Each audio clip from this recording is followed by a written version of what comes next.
All right. Benton County Commission is now in session. Roseanne Ward here. Tonight, Mark Ford, our school director, is going to lead us in prayer. Mark Ford. Let's pray. Oh, gracious and loving Heavenly Father, thank you so much for the blessings you bestow upon us. As we enter these holiday seasons, just please be with those who are less fortunate than us. Be with us as lovers of Christ, to be with them and help them during these times. Lord, we ask you to be with these county leaders as they make decisions. Make sure they make decisions that are pleasing to you and what's best for our county. Lord, we just love you so much and thank you so much for our Lord and Savior Jesus. In his name we pray. Amen.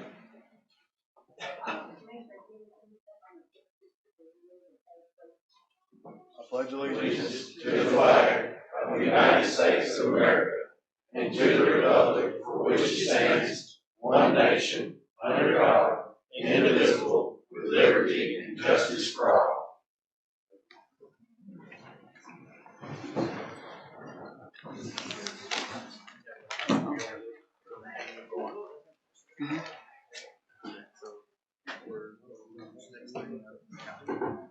Roll call.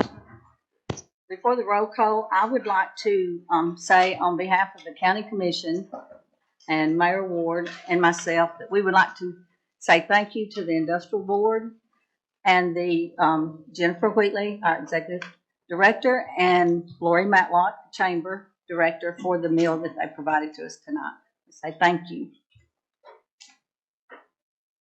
Next is the roll call, please, Madam Clerk. Commissioners, we did an update on our software, so you notice there's some things that look a little bit different, but it should operate the same way. So roll with us if there's any kind of bugs, but we'll start off with marking presents. I know Mr. Miller, Mr. Bird, Mr. Fowler has not.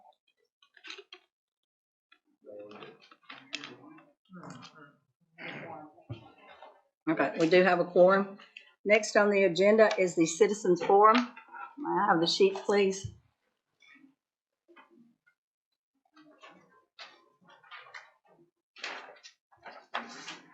First is Lori Matlock, our Chamber of Commerce.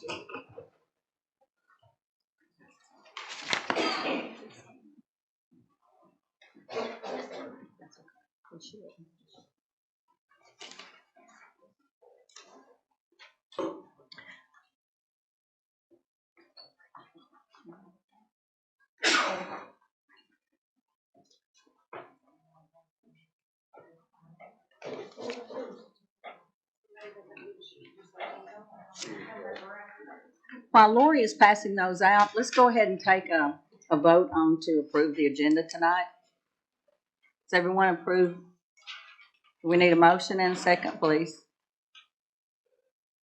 A motion by Commissioner Stokes and a second by Commissioner Nunry.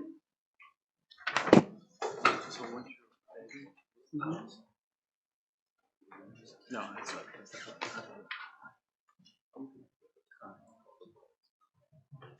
Are you ready for the vote? Mm-hmm. Okay, I'll vote, please.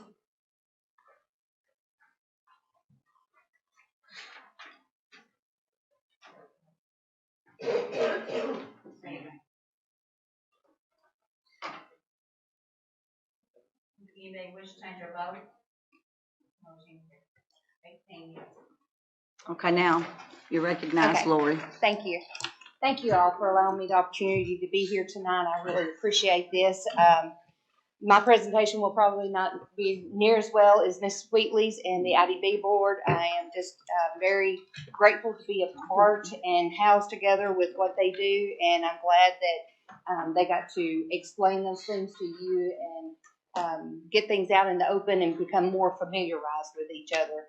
We really do go together, kind of under the same umbrella, and I just hope that we can get that point across to everyone and let you see that the chamber working together with the industrial board is just going to be a huge benefit to the county. But what I am here for tonight is, as your chamber director, part of my job is to advocate for our local businesses. So I'd like to speak to you tonight about our local business community and the importance of supporting the local government supporting our business community. We're not, some people look at our community as we are a small retail base. We are compared to Henry County a lot of times. But what we have in our community are small businesses that work together to better our community. And it really shows when our government shows support to these small businesses. It's very important. Everybody wants corporate business, and corporate is great, but those, Walmart's not a member of your chamber, of your local chamber. They don't, the corporate businesses don't support your nonprofits. They don't support your youth activities. It's your local business people that really put their heart and soul into what they do. Some of you may own businesses, but I don't know if I could be a business owner because they live that life, 24/7. They're constantly working, putting everything they have into their business to make it better. So as our government, I would just like to ask y'all, please show your support for our local businesses and our community. Our local businesses, small businesses, are our neighbors and our friends. They provide over 60% of all jobs, and they are the first people that businesses that we call upon to support our local initiatives, to support our nonprofits, and to support our youth activities. Small businesses are a win-win for our local government. Local business helps support our tax base and through their business taxes and through the wages that they provide for their employees.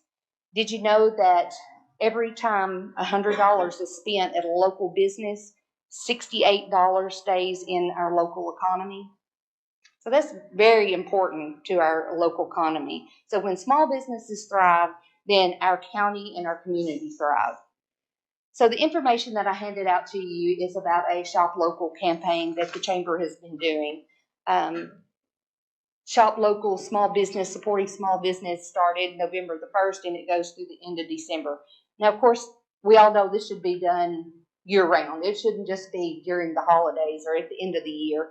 But at the end of the year is when our small businesses need it most. That's when they're hitting, trying to make their numbers. So what I would like to do is just, as far as the information I gave you about our Shop Local campaign, what we're doing at the Chamber is we're inviting all citizens in Benton County, anytime you have a receipt for the month of November, no matter where it's from, bring that receipt into the Chamber, we exchange it for a ticket, and you get a chance to win $500 in cash and prizes. If it's a Chamber member, then you get double tickets. So that's an incentive for our Chamber members. But this is a marketing initiative designed to bring awareness to how Shop Local has a large positive impact on our community. As part of this initiative, I'm challenging each and every one of you to support our small businesses in this community online. Try to change that into something that you can purchase right here in Benton County. We have many options. We have so many great things to offer here. And supporting these people are a huge benefit to you, to our county, to our government, and to the businesses. So, and if each one of you changed one of your buying habits, that could be a 20% in revenue increase for our community. So just imagine what it could be if everyone pledged to Shop Local. So support your neighbors, shop local, support small businesses, and there goes the bell. But I just want to thank you all and encourage you to please support our local businesses. They really need you, and it's important to them to know they have the support of our local government. Thank you. Thank you, Lori. Taylor Griffin.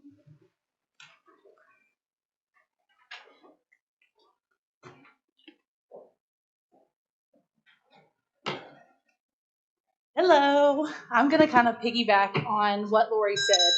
For those of you that don't know me, My name is Taylor Griffin. My mom and I, my mom's back there in the back, Susie Hall, we own the Ivy Corner Gift Shop. So I will admit that this is my first commissioners meeting. So hello to all of you, and thank you that what all of you do for our community. I was watching the last commissioners meeting, the special called meeting, and it was brought to my attention that some of you are not aware of the small businesses that we have here in our community. I'm not going to just repeat everything that Lori said, but I am going to name a few. We own Ivy Corner Gift Shop. We've got Hopkins Apothecary. If you have not shopped in there, they are not just a pharmacy. Okay, they've got a lot of really neat things, and I'm going to tell you something they're doing right now that is just going to piggyback on what Lori said. Any teacher in Benton County, y'all, can go buy a gift. They have all these different stuff for schools. They can make a video, send it to Hopkins, be entered into a $500 giveaway for their classroom for the first prize. That same person that wins the first prize is going to get $1,500 to go to that school. Tell me Walmart's doing that. They're not. Rural King's not. Tractor Supply's not. They're not doing that. We have blown out our budget, y'all, on donations at Ivy Corner. Just the other day, I had HOSA come in from the high school and ask us to buy a $60 box of chocolates. If you come in Ivy Corner tomorrow, I'll tell you what's sitting on the register. A $60 box of chocolates, okay? To get them to convention and to compete in their competition. And it's not just us. It's not just Hopkins. It's not just Sunshine. It's not just Ivy Corner. It's all the small businesses. And so, again, what Lori said, she said it way better than I could say it. But I just wanted to come and show my face and let you all know that, there are places to shop more than just thrift stores. And those thrift stores are really important to some people in our community. Maybe some people can't shop firsthand retail. Those thrift stores are still small businesses. They're still owned by people here in our community. They're still giving something to offer to our people of Benton County. So just like Lori said, I encourage all of you as our government officials, know what's in your town. Get out, see. Maybe you don't shop at Ivy Corner every single day or once a month. Maybe you don't shop at Sunshine Boutique. Maybe they don't have men's clothes for you, but know what's there. Be able to suggest those to people in our community and support them. I do want to share something that we are doing at Ivy Corner. It's called Give Back Tuesdays. Every Tuesday, there's a different recipient. It's a little different than a Giving Tuesday, where the benefit, a percentage of sales goes to an organization. Instead, we are giving a percentage off of our sales to a different population every Tuesday. Last week, we started with medical professionals. They received 20% off their entire purchase at the store. Tomorrow is teachers. Any teacher, preschool to high school, can go in and receive 20% off their purchase. Again, tell me when Walmart does that. Next Tuesday is law enforcement and all the staff. The following Tuesday is for you all. Government officials and staff members can come into Ivy Corner Gift Shop and receive 20% off your entire purchase. The next week, we'll do nonprofit organizations and staff, and then we'll finish up with our fellow small business owners and all their staff members. So, a simple Facebook search, a simple look in the paper can tell you what your small businesses have to offer, what they're doing in town, what kind of sales they got. We all love a good discount, And, just like Lori said, I encourage you, get out, shop local, shop small, and even if you're not shopping, show your face in the businesses. Go around, see what we have to offer. Give us a little support like we give y'all. So thank you guys for all of you do. Thanks for giving me the opportunity to speak, and I will see some of you, hopefully, on the 6th. Receive your 20% off. So thank you. Taylor, I have a question. Yes, ma'am. Will there be a schedule somewhere that everyone can look at to see Yep. whose day it You is? sure can. Yep, go to our Facebook page. Ivy Corner Gift Shop. It is SHOPPE. It's just a little fancy. Thank Thank you. you, guys. Amy Cates.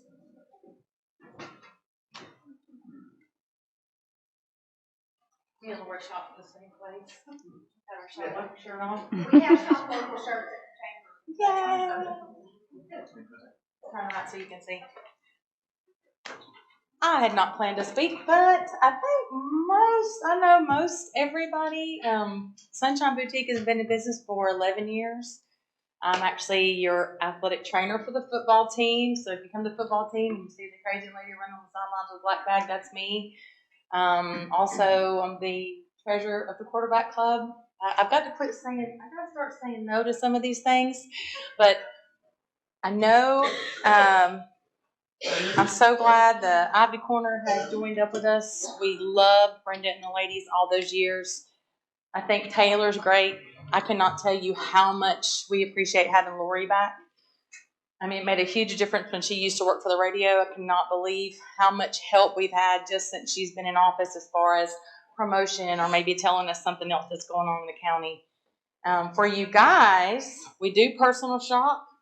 So if you don't want to come in and we don't have your camo shirt or that perfect thing that you like to wear, or as what is it, Jennifer's in Waverly used to say when she was open, that camo recliner was her best seller. Sorry, I'm digressing. But it's a wonderful town. One of the things that we did in September, we used to collect cans and we donated to Miss Donovic in support of the food pantry.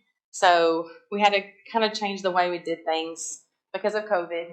So now what we do is we do a roundup program. So every time you come in to shop with us, you can round up the change, and then what we do at the end of the month, we match that donation and we give that cash donation to Miss Donovic for the food pantry. There's so many things from football leagues, and not just, I mean, we grab from New Johnsonville and in Benton County also, and also in Brewston, a lot of families and people that become our family. You know their kids, you know your grandkids. You feel really old because you see someone that used to be a high school cheerleader and now she's a doctor or a nurse practitioner, or she's got kids of her own.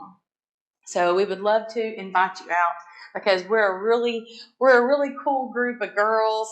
Not just not to pat myself on the back, but we're an easy bunch to be around.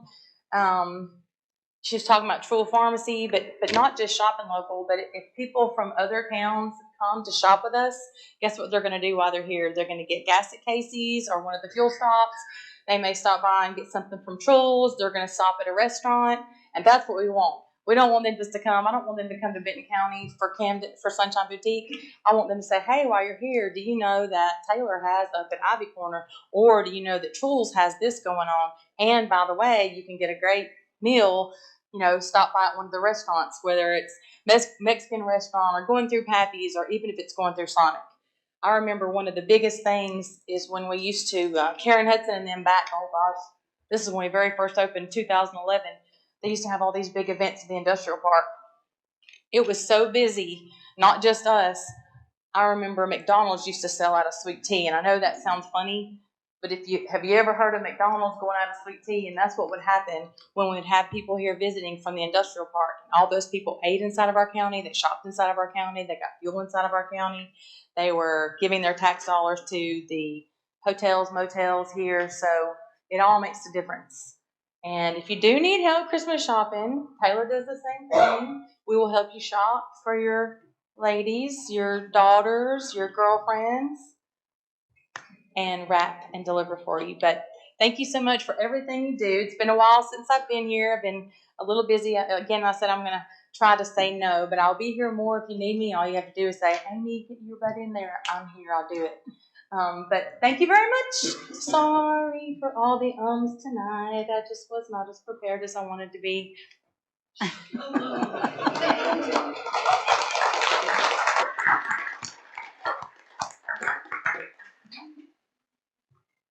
Tammy Barrett and Tina Smith.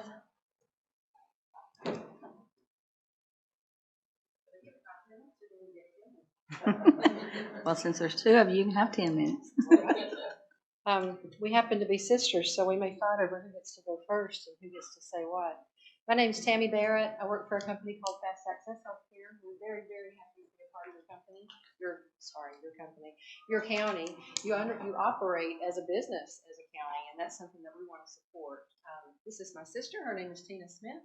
She is the vice president of our company, and we're both very happy to be here at the invitation of and support of We have been a part of this little world in Benton County that we have come to love for the past several months. And we are here tonight to support the county ultimately. We've been very proud to partner with the county as your healthcare vendor out of the jail. If you don't know, that's what we do. We don't mark up things for your county. We try to protect your county as much as possible. We are in the business of healthcare, which means that we are here to support you, to protect you. We don't charge for a lot of the things that we do. It's just part of what we bring to it. We recognize value, and that's something that's very important to us as a company. It's part of our makeup, if you will. Some of the things that we've done for your county since we have arrived is to support your nurse properly as best we can. I think she would attest to that. We have brought in additional psychiatric staff at times to be able to support your county as best as possible. We have also brought in additional PhD level pharmaceutical staff in order to support your sheriff and your jail. We negotiate discounts for your medical bills. We've brought in discounts for your pharmacy costs. Your insulin costs about a fifth of what it did a few months ago. Your blood thinners are a fraction, by and large. There are a few exceptions, but the blood thinners are a fraction of what they used to be. And that's because we intentionally go into these things with a mindset of supporting your jail, making sure that your jail budget is used thoughtfully and wisely. In fact, we pride ourselves on being about value. We're responsible with our commitment to you and with your funds. We take that very, very seriously. Part of protecting you guys and taking that seriously is to provide additional hours if asked from our nursing staff. Miss Brandy does a great job out there, but she's only one person. We don't want to burn her out. We want to do a good job of supporting you guys, and if we are able to add some nursing hours, I'd like to tell you what benefits there are to that. It allows you to predict the budget in that regard, as opposed to having extra hours randomly. So that provides budget stability for you.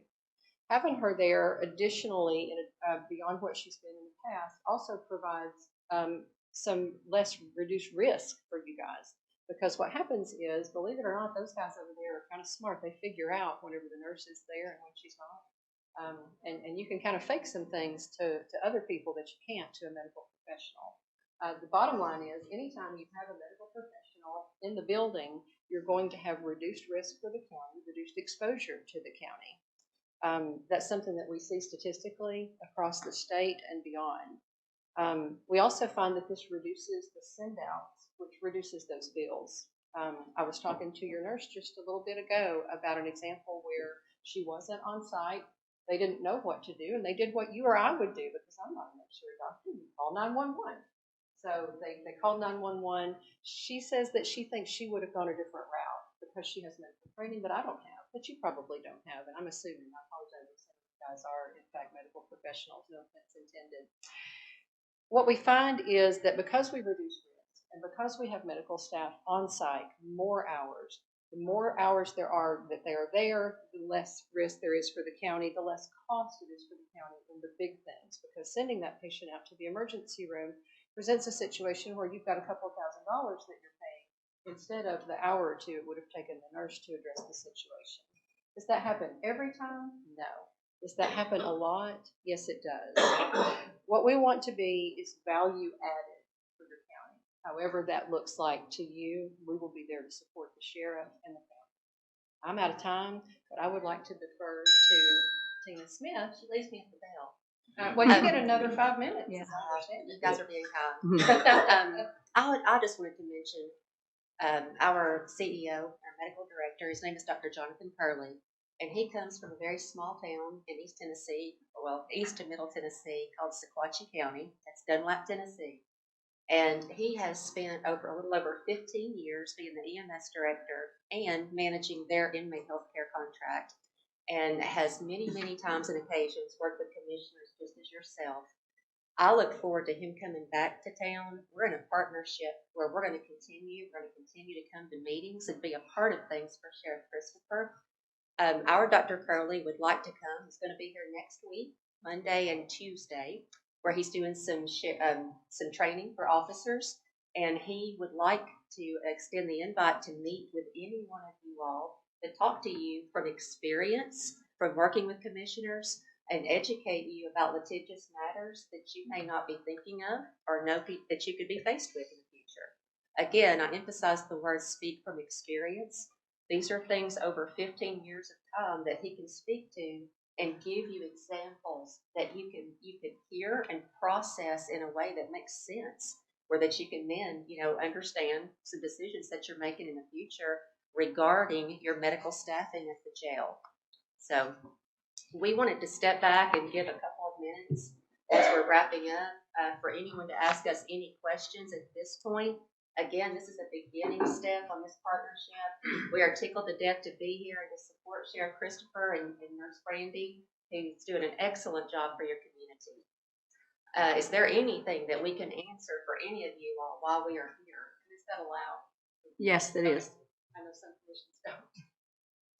Okay, so the reason that we requested 2 years because we're 5 months into a fiscal year, and we received a request from the sheriff through our budget, insurance, and law enforcement to allocate $3,000 toward payment for contracted services with a private agency. What is the total 12-month obligation we have with you? The current total 12-month obligation is $129,000, I believe, Sheriff. Correct me if I'm wrong on that. I'm sure it is. And then we would add the additional amount. This is not something that we proposed. This is something that the sheriff, in his wisdom and experience at the jail, observed that the nurse was there far beyond what the contracted hours were. Apparently, there had been an addendum to the previous contract that I wasn't privy to, nor was we didn't realize when we were negotiating the contract that existed. So they had additional hours previous to us coming. We were going off of an older contract and just did not know that she had been contracted for more hours previously. I believe your current county attorney is not the same one that I dealt with back then. I wish that someone had said, hey, wait, we've been used to getting this many hours. We've done it that way from the beginning. Does that answer your question?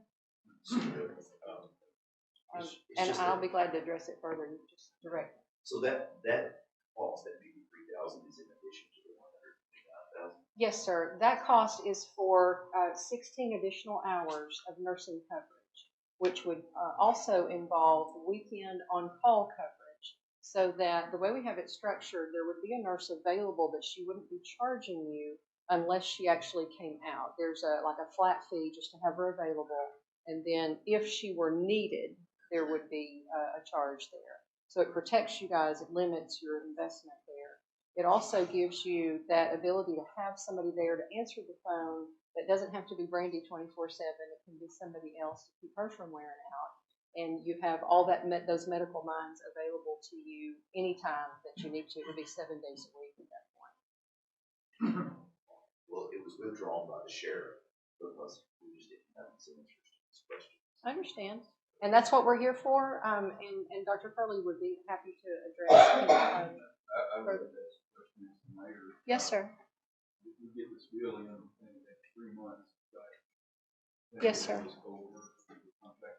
Yes, sir. And that's what really flagged up to me, what's going on. We got enough budget. I understand. And if y'all had a contract agreement, this is included in it, it's included in the budget. So Yes, sir.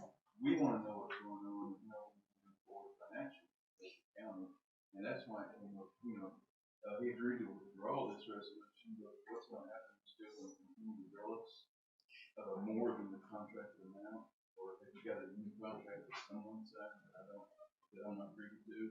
I think I understand. The reason we went with the company is because it's like $500 a month cheaper than the computer because of that. So it was to save us money. I understand. But now we're having to appropriate $50,000 just to get through the first year. It don't look like great to me as far as what I'm seeing, but we have to go on a year-to-year basis with that budget, just like the office. Oh, yeah, I understand completely. What we want for you is budget stability. And when we found out that there had been more hours than we realized, the sheriff led us to work towards something that would give you that budget stability instead of billing in excess. The contract that we have currently, that your former, I think your former mayor, former county attorney had proposed and negotiated, gave the option of sending extra hours back to the county if those were necessary, and that's what those are. Those are at straight time. We have not marked those up in any way. It's just what we pay her to be there. Does that answer your question? Okay. I'll take another shot at it. Are you saying that you think we should look back at something that before, because you're going well over what their price was and what these bills that's interrupting our budget? I mean, where's that money come from? It's gonna have to come from undesignated fund balance. I think I understand. Which they left at 8% this year because of this election. So it's throwing a kink in the whole works, but I didn't know anything about this. You know, to bill 3 months in one billing, it looks like y'all kind of went back. Is that what you're telling me? Y'all didn't know that you could charge for that until somebody brought it to your attention? We had, yes, we had looked back at the contract and realized that there had been quite a bit. We had been as generous as we could be early on, trying to just get things settled, and we thought that the hours would settle back down. And once we realized that, in fact, the need was there and it was going to continue, it was affecting our budget negatively in a way that we weren't able to absorb. And so we had to turn around and exercise that option. The sheriff suggested that we attempt to do an addendum in order to make that more stable for you guys. We came into it with the 32 hours at the stated amount, and that's what we would stick with and have no problem with. We want the county to be covered. We want the needs to be covered, and so we're just responding to that in the best way that we can. But so that's my question. If we had a contract with you, it looks like you'd have to come back and discuss this before you start billing us so much more. I see what you're saying. Did you have something? If I may, I do believe the former vendor, part of moving forward for this year was going up a substantial amount in your contract. I would have to defer to Sheriff Christopher to confirm that or not. I don't want to misspeak, but that was certainly my understanding because. But it was presented that it was going to save us money to go this route because you always like, I think, Well, there's also additional costs outside of the monthly contract. There's your send out cost. There's costs for your formulary or non-formulary, drugs. And I don't believe that's been addressed yet. And that might be longer than a 5-minute or a 10-minute window. It sounds to me respectfully like having a meeting involving our chief medical director or CEO with yourself, mayor, and anyone else that would like to be a part of the meeting, that we can discuss it in further detail and be prepared to address, every question that you have and work to an amicable agreement. We want to be your partner, and we want the jail to be taken care of, truly. There's a lot of questions to ask, like you said, that 32 hours wasn't enough. Come in real early and then not actually see anybody, and we might change the hours that they're there. That's something that we can certainly look at. I do. Those creative solutions are very helpful and something that we can absolutely look at. But I think that we can discuss that in the meeting. Certainly. Yes. But we'll work on that. Absolutely. I think she's got one. The bottom line for us is we want to be a good partner to the county, and we generally do that at excellent value everywhere we go. I was just working with Ms. Rochelle this afternoon on some strategies to reduce the send-out costs for you guys. It's something that we provide free of charge. We generally do a good job of partnering with the county financially, and it's absolutely not our intention to go beyond contract or to wreck your budget. We want to provide stability for your budget. I encourage you to set aside some time for Dr. Curley when he's able to be here next week. He's planning to be here next week. We can come back if need be. Or be available by phone. Tina's got a card if she can approach. That would be, that's got his number, our number, everybody's phone number on it. On the, Yes, sir. I think we pay what, $10,700 a month, is that what it breaks down to? Yeah, that's exactly right. on that, so we get 32 hours of a nurse on call for that month? It's not a nurse on call, it is a nurse in the facility for that amount of time. And presently, she's also available just out of the goodness of her heart, 24 hours a day. She said she's a good lady. She is beyond a good lady, but I think you were leading to a question and I don't want to disrupt you. But, Oh, was it just about the well, hours? Outside of it, I was looking at on this medication, do y'all use any generics? Yes, sir. You do? We do. One of the things that we provide as just part of who we are is we have a PhD level pharmacist who evaluates our formulary continuously and provides support for our doctors and nurses to be able to make those decisions the best that they can. So, is that a generic version? I've underlined it there on the bottom half of that. The three on the bottom, those would be, if those are not available in a generic version, Xarelto and Eliquis are only available, as I understand it, I'm not a pharmacist, and I'll double check to be sure I'm not misspeaking. I don't believe that those are available as a generic. There are alternatives. These are blood thinners. Well, one of them is a blood thinner, and that's one of the things that we generally do an excellent job of saving costs because our pharmacists has worked with our providers to provide an alternative around that that's much more cost effective. There are occasionally a patient like this one, and I believe he's gone. Yep, he is. We worked with the sheriff to make sure that he was on his way out if he could be out, and Mr. Pinion worked very hard on making that happen to limit that exposure. But while he was in there, it was determined by the pharmacist, the doctor, the nurse involved, that there was just not a safe alternative for him, and it actually had to be that one. And it's a newer drug that just isn't available with a generic. I'm sorry to say No, that. that's fine. That's fine. The other side is, like you said, 32 hours. And that's basically maybe an hour and a half a day in the contract that we pay for a nurse for the 10 sessions, right? No, it's 32 hours per week that she's 32 there. hours per week? Yes, sir. Oh, Yes, that's sir. good, then. That's not bad. I mean, No, she's there a lot more than that, I do believe. But oh, yeah, she does. she lives and breathes that place. She adores this county, the sheriff, and this jail, and wants to take good care of those folks over there. But she's there at least 32 hours a week, and usually more. Yes, sir. That's why I would ask. No problem at all. I'm more than happy to answer to the best of my ability. 32 hours a week, you know, that's middle of the week or middle of the day time or something of that nature. I mean, do y'all set the times when she comes or? We work with the sheriff and the nurse for her availability and his preferences. He has a lot of wisdom and experience at the jail as to when they come in, when they have complaints and that type of thing.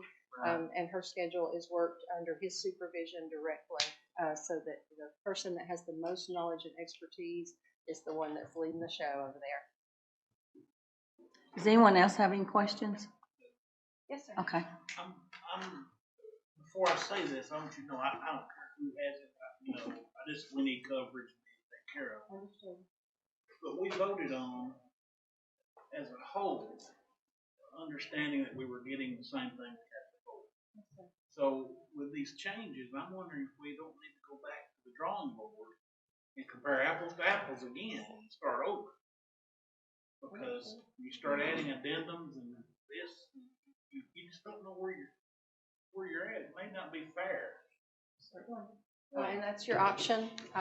We respond to the RFP as it's given to us. We do the best we can to that, and we respond to the needs and requests of the sheriff the best we can. But we're respectful of whatever the process needs to be for the county and what's best for the county, honestly. I suggest that we have the time next week to talk a little bit more at length about your questions and from the time that you've entered in as the mayor, sir, and see if we can have a little bit better middle ground before entering into the next meeting. I just feel like we could gain a little bit of ground by having some more time together outside of the meeting room, and others can come and be involved. But how about a planned meeting with some time to discuss the needs, and in addition, what is being asked as far as some on-call hour time for additional coverage. That may not end up being the best, the thing that you all want for your county. We just feel a responsibility in helping to educate and talk about your options and your exposure. So I feel like we can meet in the middle and come to a middle ground if you'll give us the time to do that. Thank you. Appreciate that. I think you'll find him to be very reasonable as well as a very learned individual. We do this more than one time a day with, as far as, interaction with the county, and it really is our passion to support counties the best we can. And we want to do that for Benton County. I appreciate that. I'll give you a go. Absolutely. Thank you for your time. Thank you. Thank Did you need you. us for anything else? Thank you very much. Thank you. Next is the Commissioners Forum. Do we have a commissioner wanting to speak?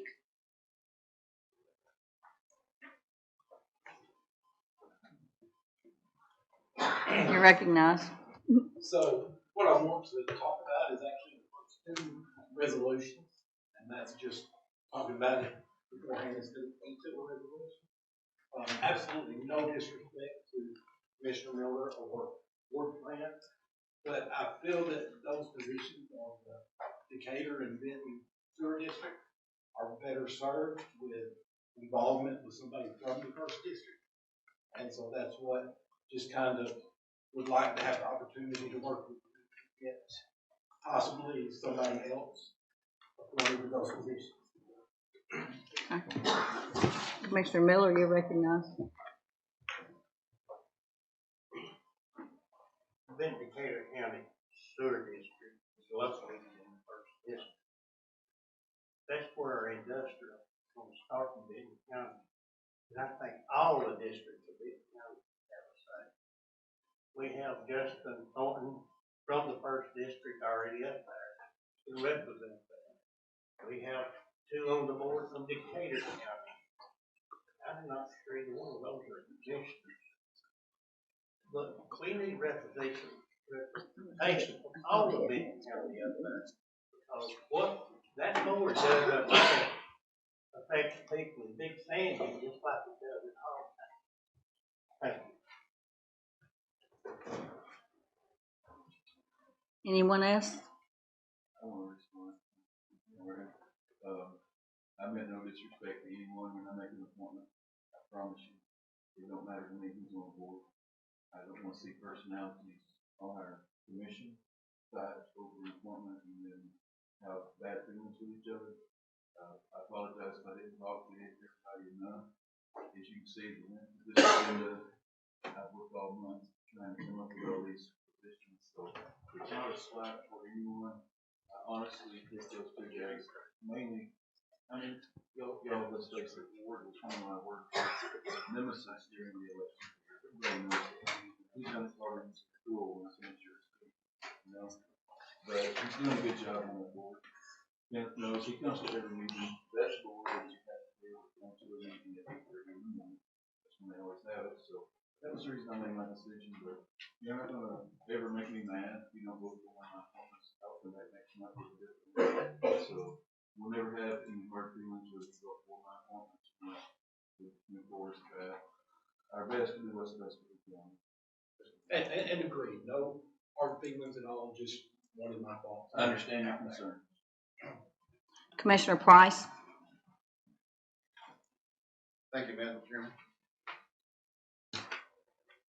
As everybody knows, about 3 weeks ago, we had an election in this country. We had one right here in this county. And as registered voters and citizens of this county, we have the right to cast our ballots without delay. Unfortunately, on that day, that didn't happen everywhere. On election day this year at approximately 2:15 in the afternoon, I went to the Big Sandy High School to vote. And when I walked in, I experienced a delay. I was told by an election official, no ballots. Okay? This was at 2:15. At 1:30, I was told they had run out of ballots. So 45 minutes had passed. That voting location was without ballots. About 10 minutes later, so a total of 55 minutes since anybody voted, ballots arrived. I think about 10 ballots. Just a handful.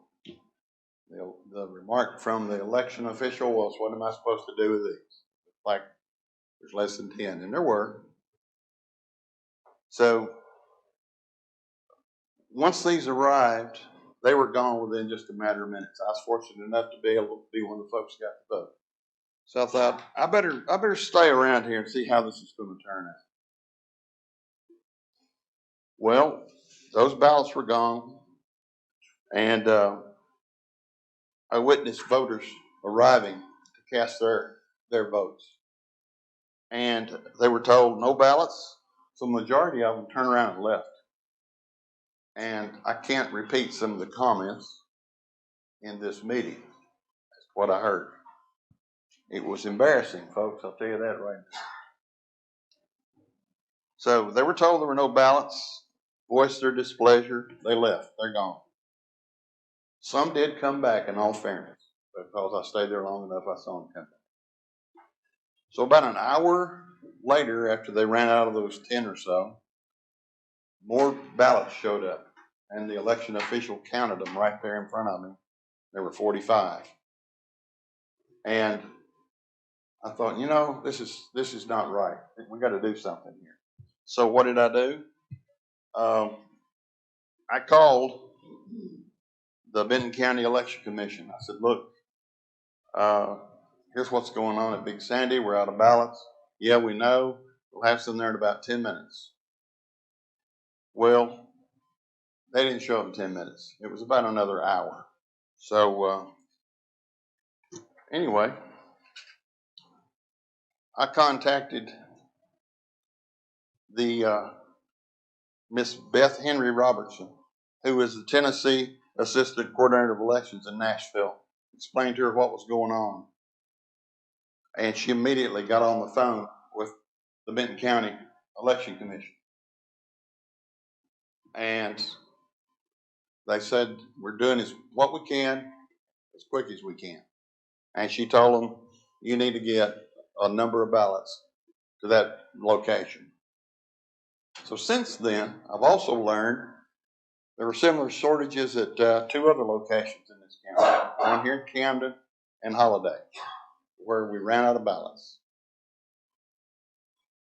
So there's also other concerns that I'm being told by constituents, and they're surfacing. And I'm sure all of the commissioners here have also heard the same thing, like incorrect ballots, names were wrong, incorrect candidate information or affiliation, party affiliation, scanners that didn't work, but no replacement to back them up. So sample ballots that were posted, they were incorrect. And election officials not properly trained. How do I know? A gentleman at Big Sandy told me, I made the suggestion, why don't we use the handicap voting machine? I don't know how to use it.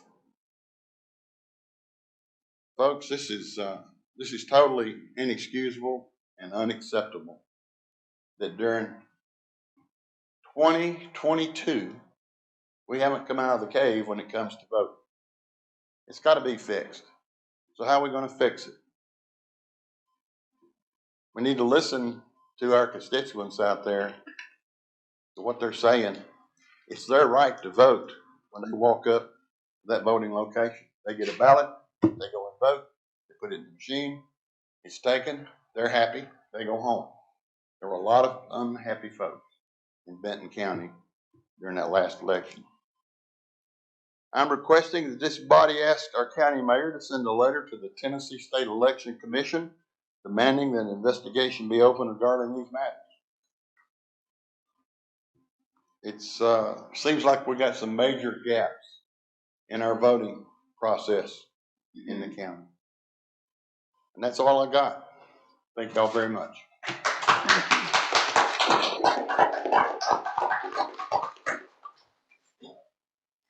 Commissioner Arnold. Thank you, Madam Chairman. First of all, I'd like to thank Lori from the chamber and the business owners for talking to the commission about shopping local. I went by the Ivy Corner the other day and Officer Gibbs. I want to introduce myself to them. They've known my credit card for a long time. I got 3 daughters and they seem to use it a lot. But I wanted to have a face with what goes with the credit card. got a nice shop, and I want to thank them for talking to us about the job local, encourage everybody to do so. As Commissioner Douglas spoke about, is the performance of the sewer board. I spoke with Mayor Ward about it. These appointments in the past have been made by, the last ones was all residents of the first district. The appointment for Mr. Ward was appointed to a 4-year term as the commissioner from the first, from the district. He was the commissioner appointed. And then Ms. Hendricks was residents in that area. When I talk to a lot of folks, they want to be represented in that area in the county. There's 3 commissioners that received enough votes to be sent here before you tonight. I personally feel like that one of the 3 should be on that board. I feel like they're residents in that area, been there, they know the area, they're willing to serve on these boards, and I think that we should allow them to do it. It affects their in the county. It does affect the whole county, but it affects them first. I wouldn't ask to be put on a commission or a board in the second district would be the same. I think Mr. Price, Mr. Hicks, Mr. King would be the ones to be on those boards. So that's my concern. That's the concerns of people I talk to. They would like for it to be residents in the first district. There have been things been out telling some that these appointments are not made and they're going to lose grants. Folks, I never seen a grant fall over. Okay, so those grants that have been approved to that board are not going to go away if any of these people are not approved for their appointments. Mr. Thornton, he lives in the first. He's invested in the area. He knows the district as well as anybody that I know of. He works with the Benton County electric system, has a lot of input. But I would like to tell you that, as far as the people I've talked to, would like to see those commissioners appointed. One of the 3 commissioners and another resident. Commissioner Bain? I just wanted to bring up something that was brought before y'all before my time, and that is the price of the gas and diesel here in Benton County compared to, say, Henry County. There's like 30 to 50 cents difference more here than it is over there, and I didn't know if the ball had been dropped on that or any conclusion had ever been coming up with, because I know several people that leave Benton County to drive to Henry County to buy fuel for their vehicles because it's a whole lot cheaper, several cents cheaper than it is here. I know I myself use diesel, and it's like $5.50 a gallon here, and I can go to Paris and buy it for $5. And naturally, I'm going to go out of town if I can get it cheaper over there. So, I got a 34-gallon tank. You know, I just wondered if the ball had been dropped on that. I knew there had been some discussion before about the difference in the price of the fuel for the counties, because, I mean, I'm assuming that we get some kind of revenue for every gallon that's sold in the county. I don't know what you mean, ball drop. Well, I knew it was mentioned in some of the commissioner meetings before I was elected on there, and I haven't heard any conclusions or if anybody had ever checked into that. Nothing's ever been said about it since that time that I know of, and I was just wondering, you know, what is the reasoning why is 50 cents more a gallon here than it is 17 miles up the road, 20 miles up the road? Can anyone answer that? Roseanne, you want me to respond? If you'd like to. There was a letter sent to the governor's office from her mayor's office. And we asked for an investigation. There was a number of days there. Excuse me, everybody, about to lose your voice. Well, you're right, 30 to 50 cents higher here than in Henry County. It took quite a while, but the governor's office responded. I have an email response. I'll make everybody a copy of it. I'm not going to read it to everybody right now. I'm going to have to tell them to find it. They assured us there wasn't any, I may not be using the right word, fraud, it wasn't no fixed pricing, but they really didn't give us an answer as of yet. I'm going to have to get off of an overtime job. I was going to go to Mayor Ward and ask him to rewrite the letter again, let's see if we can get a better response, because the email that I read, I'll be glad. Mhm. Any other commissioner during the commissioners forum? Commissioner Stokes? One of the reasons I pushed my button, I was going to ask Commissioner Preston to respond, because he is the one that did that research, and submitted that, shared that with the board. Another is because, on the, shopping local, I counted 27 on here that have helped us whenever we were trying to do, some fundraisers to help some citizens in the first district with some medical bills and, such as that. 27 off this list right here that helped with those fundraisers. So I do appreciate that, and I think I can speak for the rest of us in that as well. So thank you. Commissioner Arnold?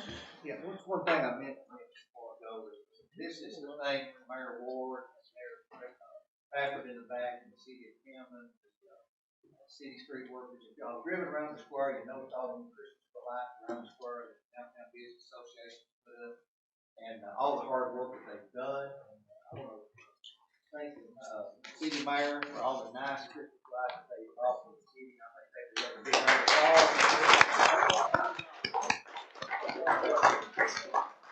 And Mayor Ward helped us a lot on getting stuff through, and their county employees helped them put it together and fluff the garden that we didn't have. Any other commissioner? I want to say something about what he said. I want to thank Mayor Packard for working with me since I've become mayor. I know the city and the county hadn't worked well together in the past, and I think we've stepped past that, and I really appreciate you working with us moving forward. Thank you, sir.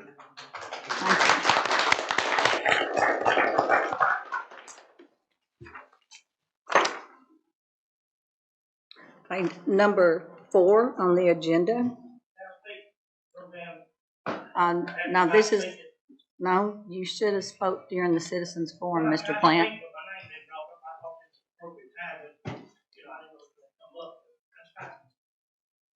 I didn't see your name on the list. Okay. I would love to give the, I wish the commission, I do, but give me the records just to say a few words.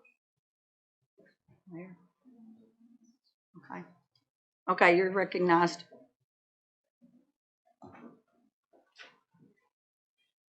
Thank you, gentlemen. Thank you, Commissioner. I'm Ward Plant, most of you know me, and I didn't ask for this job. I was asked would I serve on it. I've been your chairman for 4 years, nearly 4 years at the sewer district, and I've served more than just a chairman. My job, when I took it, this commission, this county was paying a little over $6,000 each month to the sewer district to keep it going. Decatur County was paying the other part. When I was elected up there, we got together and we worked the infrastructure up, got it to where now it's paying itself. We got about $26,000 in the checking. Since then, we've made some changes. We're probably going to see in the next 9 years, probably the most aggressive added to Benton County on that end. New infrastructure, motels, restaurants, and hopefully some business coming up there.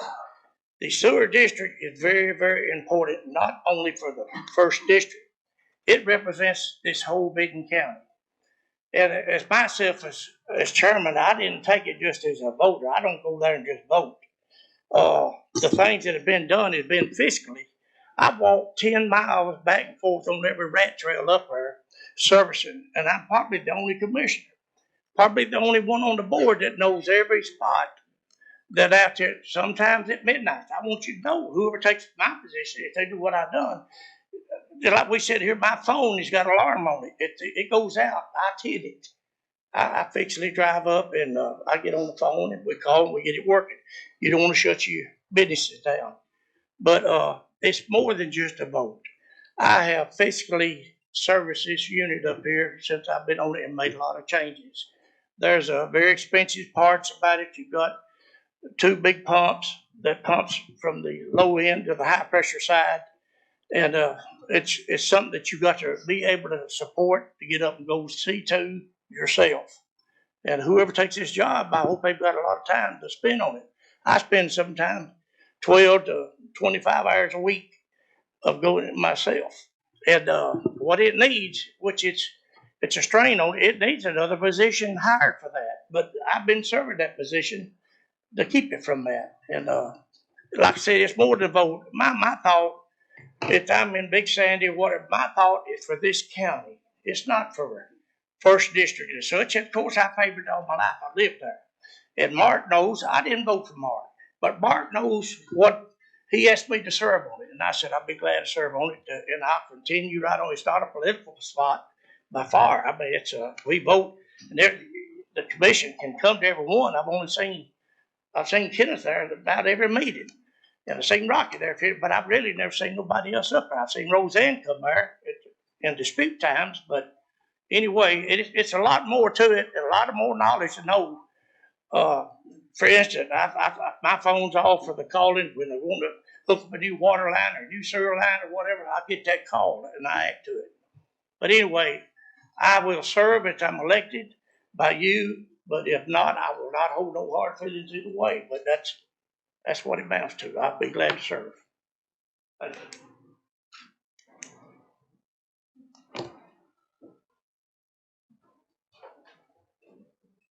Anyone else?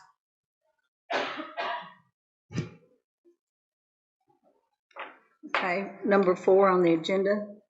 Mayor Ward, do you have anything to say? Okay.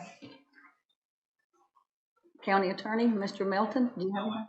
Okay, then we're going to move on to number 5, is the approval of the minutes. I need a motion and a second. I have a motion from Commissioner Stokes and a second from Commissioner Arnold. Any questions? Yeah. All in favor, say aye. Aye. Does anyone oppose? Okay. Motion carries. Next is the report of the public utilities. I have a motion and a second. Motion by Commissioner Hicks and a second by Commissioner Stokes. Any questions about that report? I see none. All in favor say aye. Any opposed? We'll move on to the resolutions. Resolution number 1 is to reappoint Ward Plant to the Benton Decatur Sewer Board for a 4-year term. I need a motion and a second. Bring it to the floor. I have a motion by Sonny Hall and a second by Frank Lashley. Any questions?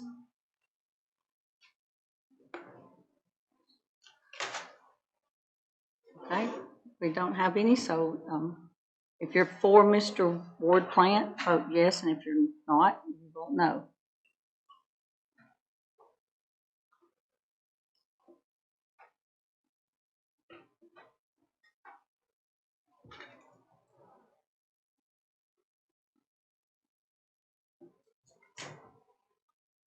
Anyone wish to change your vote?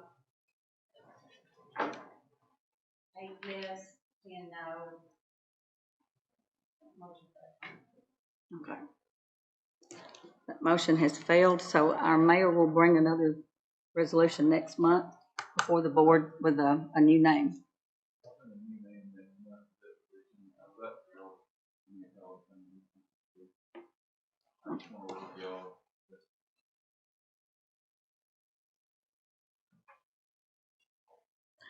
Okay, number 8 is a resolution to appoint Kenneth Miller to the Benton Decatur Sewer Board for a 2-year term. I need a motion and a second. I have a motion by Frank Lashley and a second by Mike Nunnery. Any questions for Mr. Miller or anyone? Okay, there are none, so everyone please vote.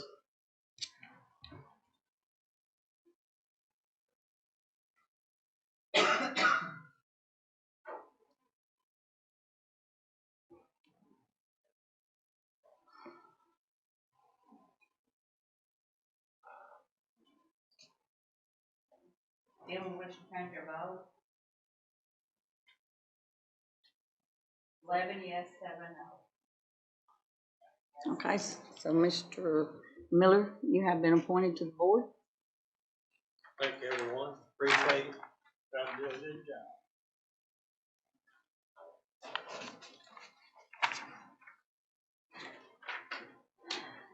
I have a No. moment to say anything. I'd like the commissioner to come and see what we do up there. You don't ever see anybody, and it's really important what goes on for the future of Benton County up there. Okay, next is number 9 is a resolution to reappoint Justin Thornton to the Benton County, to the Benton Decatur Sewer Board for a 3-year term. We have a motion by Stephen Stokes and a second by Phil Melton. Any questions? If there are none, please vote.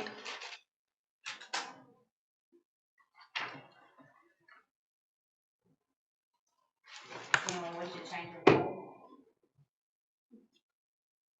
18 yes, motion passed. Number 10 on your agenda has been pulled by the mayor, so we'll move on to number 11. A resolution to reappoint Tracy Hightower to the Benton County Bureau Board for a 3-year term. Need a motion and a second. I have a motion by Commissioner Stokes and a second by Commissioner Arnold. Any questions? There are none, please vote.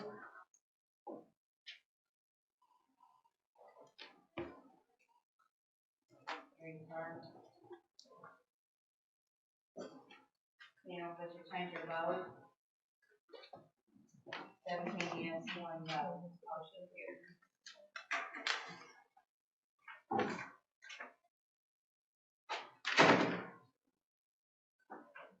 17 yes, 1 no. Motion carried. Okay. Number 12 is a resolution to reappoint Sunny Hall to the Benton County Bureau Board for a 3-year term. Motion by Commissioner Melton and a second by Commissioner Nunley. There are no questions. Everyone vote, please.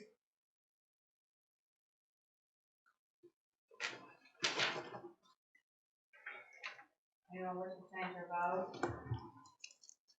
17 yes, 1 abstain. Sunny. Motion carried.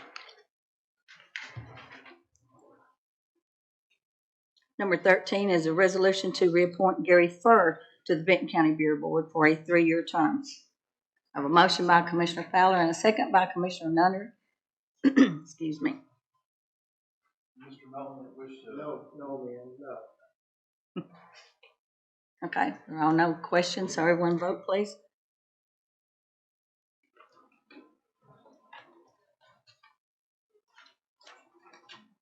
Anyone wish to change their vote? 17 yes, 1 abstain.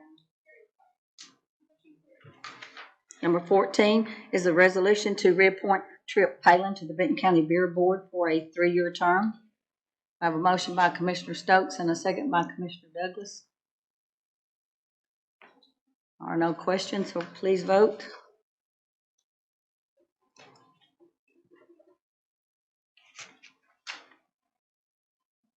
Anyone wish to change their vote? 17 yes, 1 no. Motion carried. Number 15, a resolution to reappoint Mike Nunley to the Benton County Bureau Board for a 3-year term. Motion by Commissioner Fowler and a second by Commissioner Melton. All in favor, vote, please.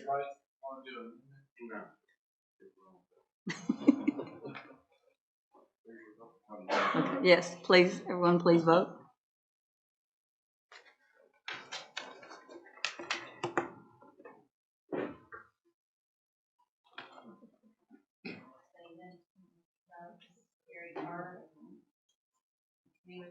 Anyone wish to change your vote? 17 yes, 1 abstain, 9 no.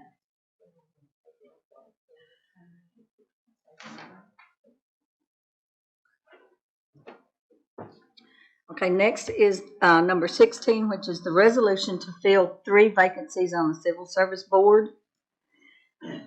We're going to take nominations from the floor for anyone that you would like to serve on the Civil Service Board. We need a nomination. Madam Chairman, nominate David Tuck for the 2-year term. Yep, that's gonna throw y'all off. Yeah. We'll have to do 3 nominations for the Civil Service Board. We'll have to do it manually. Yeah, y'all can do it manually, and we'll just skip on to the next one, but just be sure and keep up with it. Madam Chair, I'd like to nominate Jeff Murphy.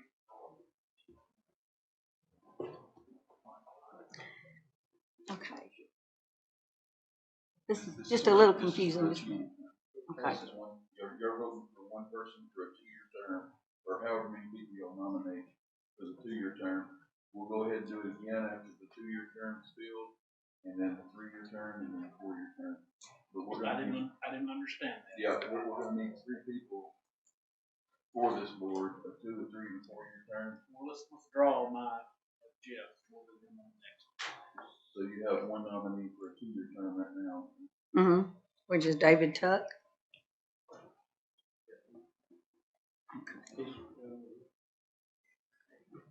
Madam Chairman. Yes.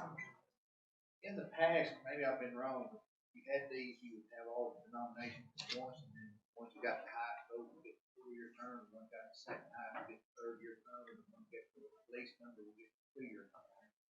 I think that's how it's been done in the past. Might have been when I was, to go. Doesn't have to be done. That's been 40 years ago, man. That's what I thought the way they were doing it.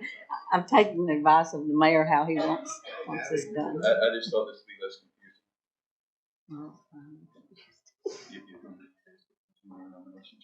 For the 2-year term. Do we have any more nominations for the 2-year term? So who was officially on? David Tuck for the 2-year term. Now, okay. Now, everyone in favor of David Tuck for a 2-year term, please vote. Question to speak, Madam Chairman. Commissioner No, King. I'll go back with Phil's first. Mine was Yeah. to make the nomination. Okay, so you don't want to speak. No, mine was, when I hit that, it was to make the. Okay, Commissioner King. Madam Chairman and Mayor, I disagree with the way we're doing this. I believe that we ought to have 3, whoever have we got, then we decide who the 3 are gonna be, or if least votes goes off, the other can vote again. I think the way we're doing it is not the way we should do it. It may be how we've done it in the past, but I don't believe, in all fairness, that we nominate how many people want to do it. The person gets the most votes, or gets the least votes, will drop off, we vote again if there's more than 3. And then whoever, get down to the 3, and whoever gets the most votes be the 3-year, the next will be the 2-year, the next will be the 1-year. You want to ranking? Do we need to vote on how we're gonna vote? No.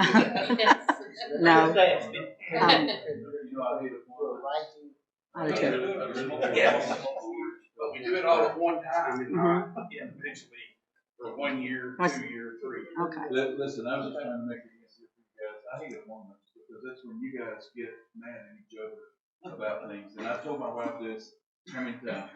I said, we're having to do all these appointments in this meeting, and everybody's gonna get their personalities involved and want to butt heads, and then we won't be able to move forward with county business. I'm doing this way because I thought it was the easiest way for you. Vote on the 2-year, 3-year, and 4-year appointment. Because I have sat on the commission before, and the way me and Keith and all of us used to do it back in the day, it's a lot of problems because you have the same person running for 3 different things. So I don't care how y'all do it. You're the commission. You do anything you want to. We just need 3 people to serve on the civil service board. Is it 4 years, 3 years, and 2 years, or 2 years? 3, 2, 1. Yes, 4, 3, 2. No, 3, 2, 1. 3, 2, 1. 4, 3, 2. Now, let me show you the law. Can I say something? Yes, you're recognized, David. When I started, it was a 3-year, 2-year, and 1-year term.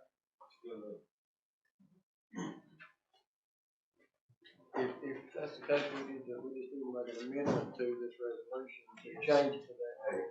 Y'all can vote on it any way you want to. Whatever you think. Madam Chair, if we're using, if everybody's agreeable to a rank, as long as it's specified that it's a ranked, vote, then I would withdraw my motion. And that will allow it to be opened up for a vote which ranks the highest, number of votes going to the longest term and ranking down the line. Okay. Madam Chairman, it is a 3-year I'll term. put 3 2-year people. term, and 1 year.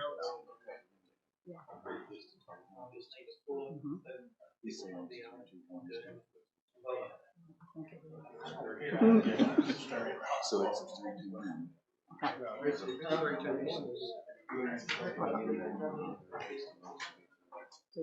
Okay, we need to amend this resolution. First of all, we need to, an amendment made Well, why don't? to take out the 4-year term. Here's the problem, is we don't have a Right, we don't. so we need to do that, let us get it exactly the way it's supposed to be. Well, it, No, I want No. to make an amendment. Bill, would you like to make an amendment? Yeah, I'll make the amendment that the terms be 3 year, 2 year, and 1 year. Right, do I have a second? I have a second. All in favor, say aye. Aye. Anyone opposed? Keep on. Okay, now, the floor is open for nominations. And just, call the name that you would like to nominate. Jeff Murray. Okay. Jeff Murphy. Anyone else? David Tuck. Rex Prince. Okay, now, when you vote, is there any other nominations? Okay, since there are none, we will vote now. When your name is called, say the name that you're voting for. And it's like the mayor said, after the vote, the person with the most votes will be the 3-year term, the second vote will be the 2, and the least votes will get the 1 year. And repeat the 3 nominations again. Jeff Murphy, David Tuck, and Rex Prince. For all 3 of And the people here. I know, of course, David is here and Rex is here. Jeff is here. Does anyone have any questions for them before we vote? Okay, then Madam Clerk, will you call the roll? Keith Arnold, Prince. Stephen Stokes, Tuck. Marty Douglas. Tuck. Deborah Bain. Kenneth Miller, Tuck. Rocky Preston. Tell me please what we're voting for. Yeah. You are voting for 3 members of the Civil Service Board. We need 3 members and we have 3 nominations. So you will vote for either Jeff Murphy, David Tuck, or Rex Prince. This first vote Is this for the 1 year? It's for, See, that's the reason I did it the other way. Yeah. So you may not have a third. I was trying to save a second, it's fine. We'll just have a second vote after this one if we have to. okay. Continue. Rocky Preston. Prince. Brent Bird. Prince. Frank Lashley. Prince. Gary Carr. David Tuck. Wayne Fowler. Prince. Sonny Hall. Prince.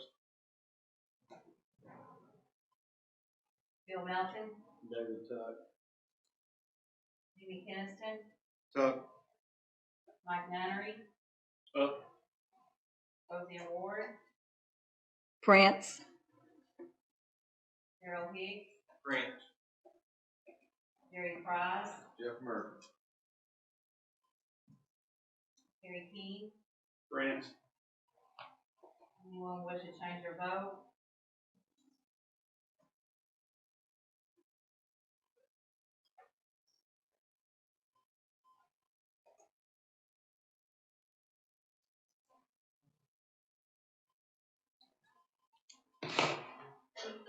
We got 9 Prince, 8 Tuck,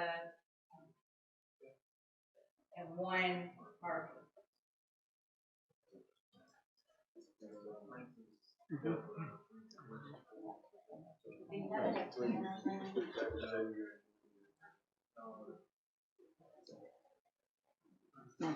Not this time, we don't. Okay, so, yeah.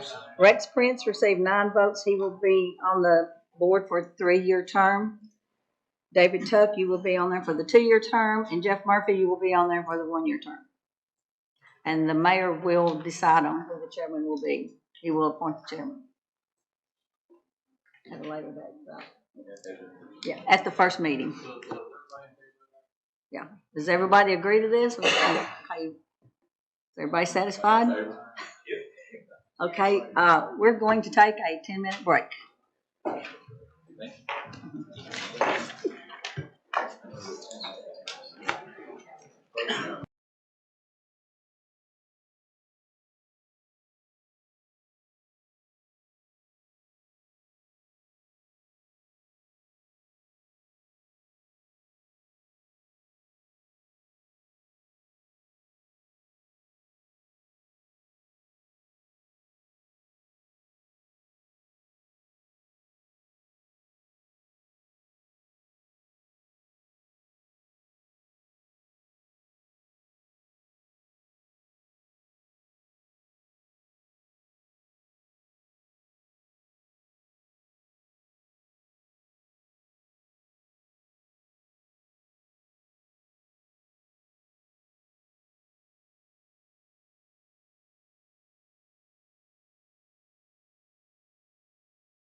All right, everyone's back, so we're going to move on to number 17 on the agenda, which is a resolution to make name changes in the county handbook and policies and procedures. Need a motion? I have one by Keith Arnold and a second by Commissioner Stokes. Do we have any questions about the resolution? Since there are none, everyone please vote.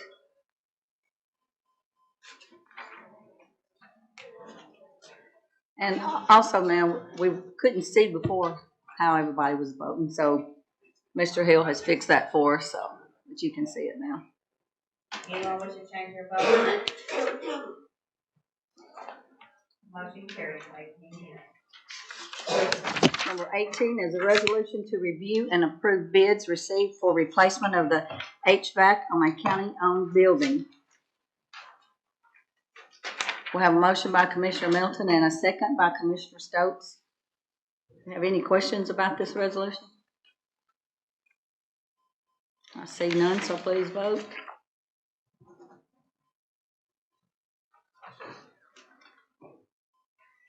Anyone wish to change their vote?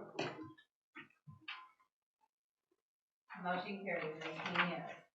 Number 19, a resolution to discontinue a period of temporary employment for employees of a political subdivision participating in the Tennessee Consolidated Retirement System. I have a motion by Commissioner Melton and a second by Commissioner Stokes. Any questions about this? I do, Madam Chairman. Okay, you're recognized. Just for everybody's, when I saw political subdivision, it took me a minute, but finding out, it just means the county. Okay. Say that again, please. It means the county. The state would be the head, and then your political subdivision is the county. That's all I got. Okay, if there are no other questions, please vote.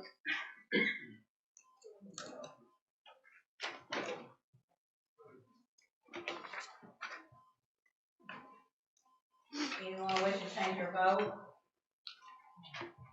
Motion carries. 18 yes. Number 20 is a resolution to exclude future part-time employees from the political subdivision participation in the Tennessee Consolidated Retirement System. I have a motion by Commissioner Arnold and a second by Commissioner Price. Any questions? There are none. Please vote. Anyone wish to change their vote? Motion carries. 18 yes. Number 21, a resolution to budget funds in the amount of $450 within the sheriff's budget. I have a motion by Commissioner Stokes and a second by Commissioner Douglas. Any questions? Okay, there are none, so please vote. Anyone wish to change their vote? Motion carries. 18 yes. Number 22 is a resolution to appropriate funds in the amount of $10,000 from the unassigned fund balance to the sheriff's building maintenance and repair budget. I have a motion by Commissioner Hicks and a second by Commissioner Hall. This is an appropriation, so we'll need 2/3 vote for this to pass.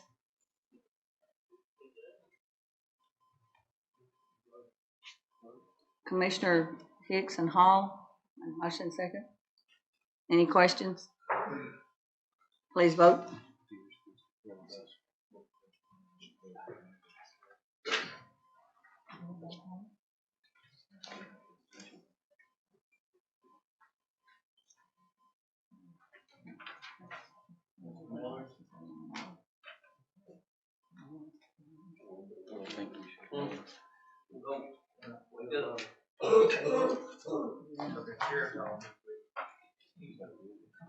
Anyone wish to change your vote?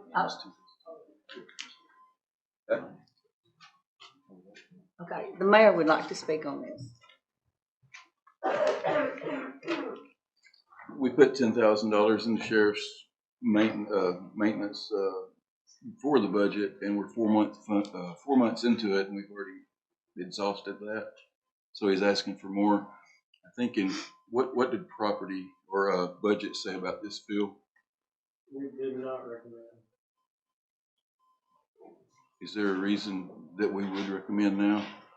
We need more clarification as to why it's so quickly. That's what I'm sorry I let y'all get past the discussion on this, but it would be my advice to the commission to not put money in here, because we're going to change the maintenance of effort that we're going to have to give him from here on out. And if he needs more maintenance done, let him come before the commission each month and explain what it is, because we don't really know what he spent this $10,000 on. But that's just my recommendation. I'm not trying to pick on the sheriff. I hope y'all know that. But any office that has expended their whole year's worth of allotment the budget committee sets this up every year because it's about what you spent the year before and the year before. So for that to have got gone in the first 4 months, I'm wondering what's going on. So if it was me getting to vote on this, I would want to have it month by month and only put the money in we have to, because you're changing what our budget's going to be next year for the sheriff. I didn't know that was a change. This is moving money from unassigned fund balance, which is money that is not in the budget now, to the sheriff's budget. It doesn't change maintenance effort next year, but it is a move from unassigned fund balance. It is increasing his budget for this year over what was approved originally. And if it's designated for the sheriff, it can, according to the auditor. That's what I was asking about. I'm just trying to keep us, we passed a budget that's paper thin this year, and for us to keep going back to the unassigned fund balance, what's going to happen in April or May? We're going to be having to have an appropriation or borrow money to pay the bills that we've already got appropriated. So that's the reason I'm trying to be tough on all this. It's not a specific office, and it's not a specific person. You're saying come and ask for specific stuff that's going on. Well, just like the water heaters, you're going to be voting on that. That's maintenance at the jail. That's $16,000. We've got to do that. That's almost that's almost double what this is. I see that. You know what I'm saying? So maybe we can fix them out of different accounts instead of having to take it out of this general fund. That's all I'm saying. But that's up to y'all. I just wanted y'all to kind of understand this. I thought we talked about it in the committee meeting, so. Chairman, can I ask a question? Yes. I'd like to direct my question, with your permission, to the chairman budget, Phil. Phil, I don't have the 2023 budget with me. I got the 2020. But I'm going by memory. Did we not cut the sheriff's budget and the jail's budget a total of $230,000? We cut primarily in the line items for overtime. And that was the about dollar amounts closed. that. The dollar amount that I quoted, is that closed? I can't tell you if it's exactly, but it would have been over $200,000. I think it's $230,000. There's $100,000 out of each overtime. Thank you for that answer. I yield the floor. Okay. Something that. But we did not cut his maintenance of effort. No, didn't make that. His maintenance of effort is still, we cannot do that. I understand. Something that might help us when we get to this type of resolution is I should have announced that the law enforcement and the budget did not recommend this resolution, but I failed to say that. But if, in case I do fail to say it, if you're the chairman or on that committee and you know that that your committee did not recommend it, you can speak out and say law enforcement did not recommend it, or chairman or budget did not recommend it. That helps a little bit before we go on any further. Okay. Tally will vote as they are, do they want to be No, we have to tally them. Does anybody want to change their vote? We Okay. technically have not tallied. Okay, so you can ask. Yeah. Yeah. Okay, Gary. What if we want to change our vote? That's what she's fixing to let you. Anyone wish to change your vote? Yes. Yes. Well, I'll go in order. okay, can you not? Yes or no, and then you don't. Okay. We can't change them just by hitting no on. Right. Okay. Should let us. Did it let you do it? No, it's not letting me do it. Yeah, Yeah, it did. it did then. I just did it. Oh. You did that. I did it. So you want to know, right? Or you want yes? Okay, no. You want to know? Moving on. All right. Keith Arnold, is it okay? Yes, call them out. Keith Arnold? Get to change the vote. Yes. No. You wanna change it to no, or you know you don't? I know I don't want to change. If you wanna change it, just say yes, No, no.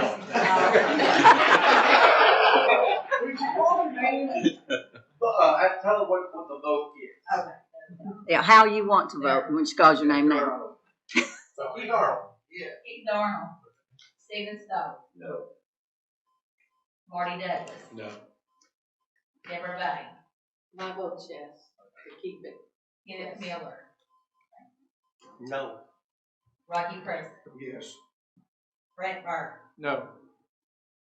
Frank Lashley, Yes. Gary Fur, No.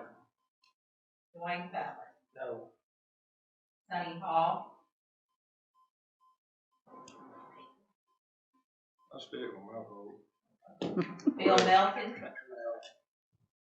Jimmy Kinston, No. Mike Nunnery, No. Roseanne Ward, No. Daryl Hicks, Yes. Jerry Price, Yes. Gary King. Yes. Okay, so on the board, is everybody's vote the way it's supposed to be? Anybody got a problem with that? Okay, so we're on tally. Okay, it has failed. 8 yes, 10 no. Okay, motion failed.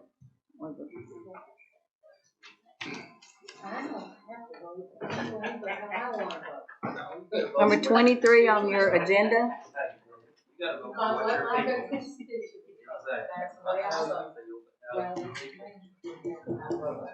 Number 23 is a resolution regarding moving the location of the inmate garden. I need a motion and a second to bring it to the floor. We have a.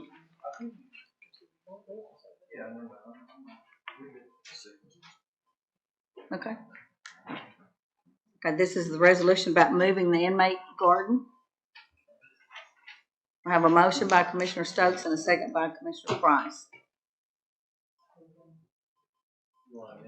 Yes, on the amendment, I was looking at striking the second paragraph where it says, whereas the area is better suited for the garden, the sheriff will modify the portion with the embankment to be a training area for firearm use. We decided at committee that we didn't support the second paragraph because we didn't want firearms being bought at the industrial park. So we should be by the place to do that. We need to amend it. Was it? Now, it was amended in committee. Is this the one, Mr. King, that was amended in committee? Yes, It was right. okay, and that was on, that's, yeah. And it was sent back amended Mhm. to be voted on. Right. Okay, so that has already been amended in their committee to remove what Stephen was talking about. No, because you should have the correct resolution in front of you that doesn't have that language in there, do you? On the second paragraph, your resolution should read, whereas this area is better suited for the garden and that's it. Is that the one everyone's got?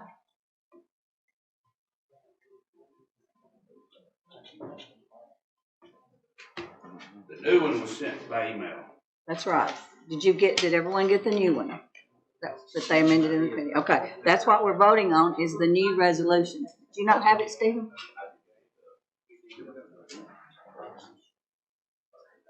Okay, does everyone understand what you're voting on? Okay. No. Okay. In budget. Stephen, you wanna, did he say he wanted to withdraw his amendment? Okay. There we go. Okay, now we're ready to vote.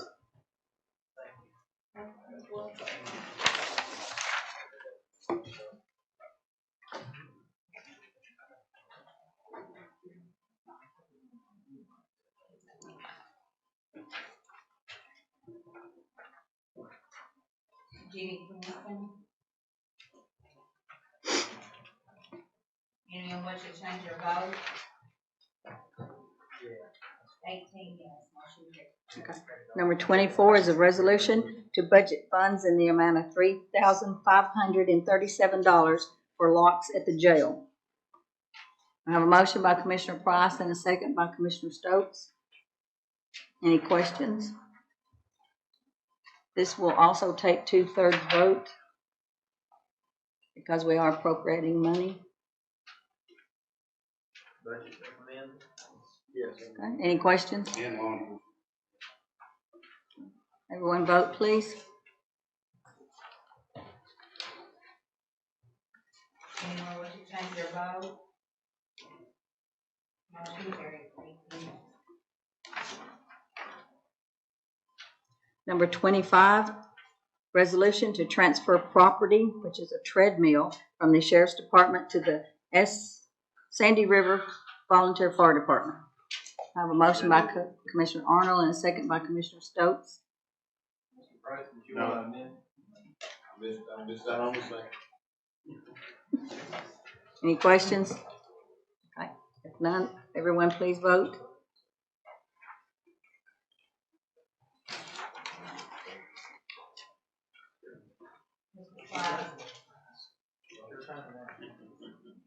Anyone wish to change your vote?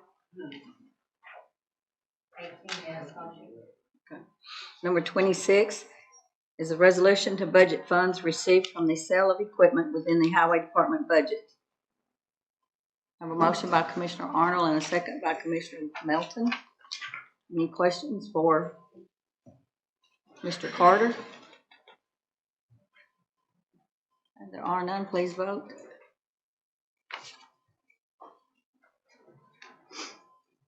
Anyone wish to change your vote? Motion carried. 18 yes. Number 27 is a resolution to budget funds in the amount of $450,000 within the school's budget. I have a motion by Commissioner Hicks and a second by Commissioner Price. Anyone have any questions? Okay, if none, please vote.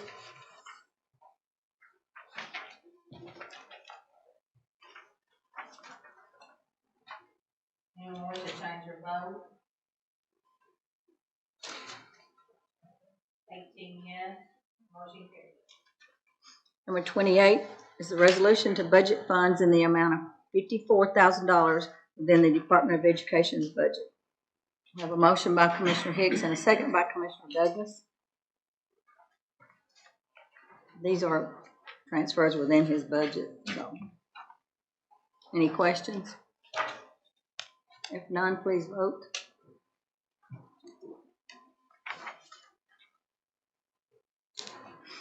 Anyone wish to change your vote? 18 yes, motion carried. Number 29 is a resolution to budget funds in the amount of $102,000 within the Department of Education's budget. I have a motion by Commissioner Melton and a second by Commissioner Hall. Any questions? Okay, please vote.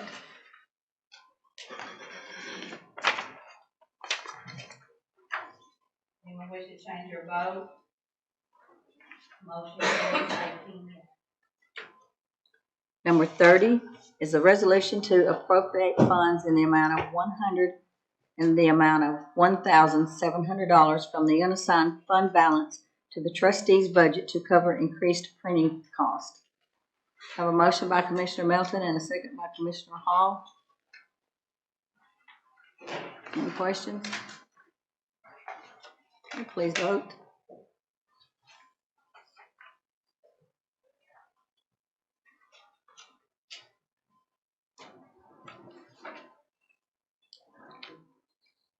Anyone wish to change their vote?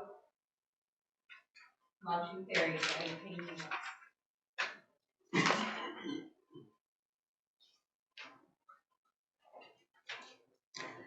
Number 31 is a resolution to appropriate funds in the amount of $2,357 from the unassigned fund balance to the trustees' budget to cover an increase in cost of the trustees' bond.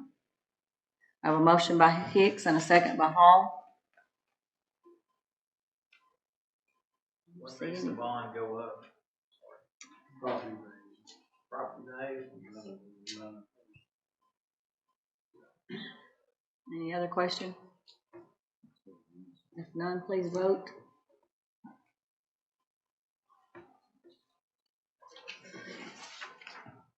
Anyone wish to change their vote?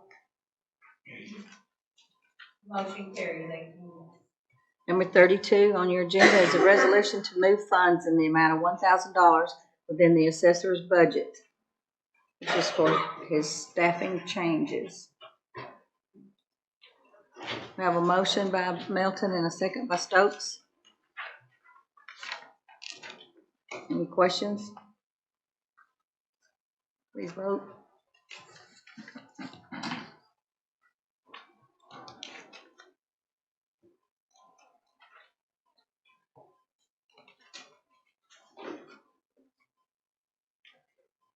Jimmy Kinnison. Anyone wish to change their vote? Motion carries 17 yes and 1 no. Number 33 is the resolution to move funds in the amount of $2,000 within the assessor's budget. I have a motion by Commissioner Arnold and seconded by Commissioner Stokes. Any questions? If none, please vote.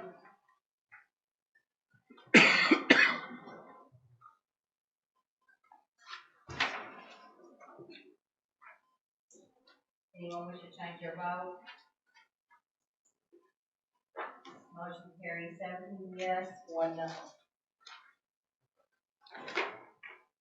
Number 34 is a resolution to appropriate funds in the amount of $350 to cover debt service charges. I have a motion by Commissioner Stokes and seconded by Commissioner Hall. Any questions? Okay, there are none, please vote.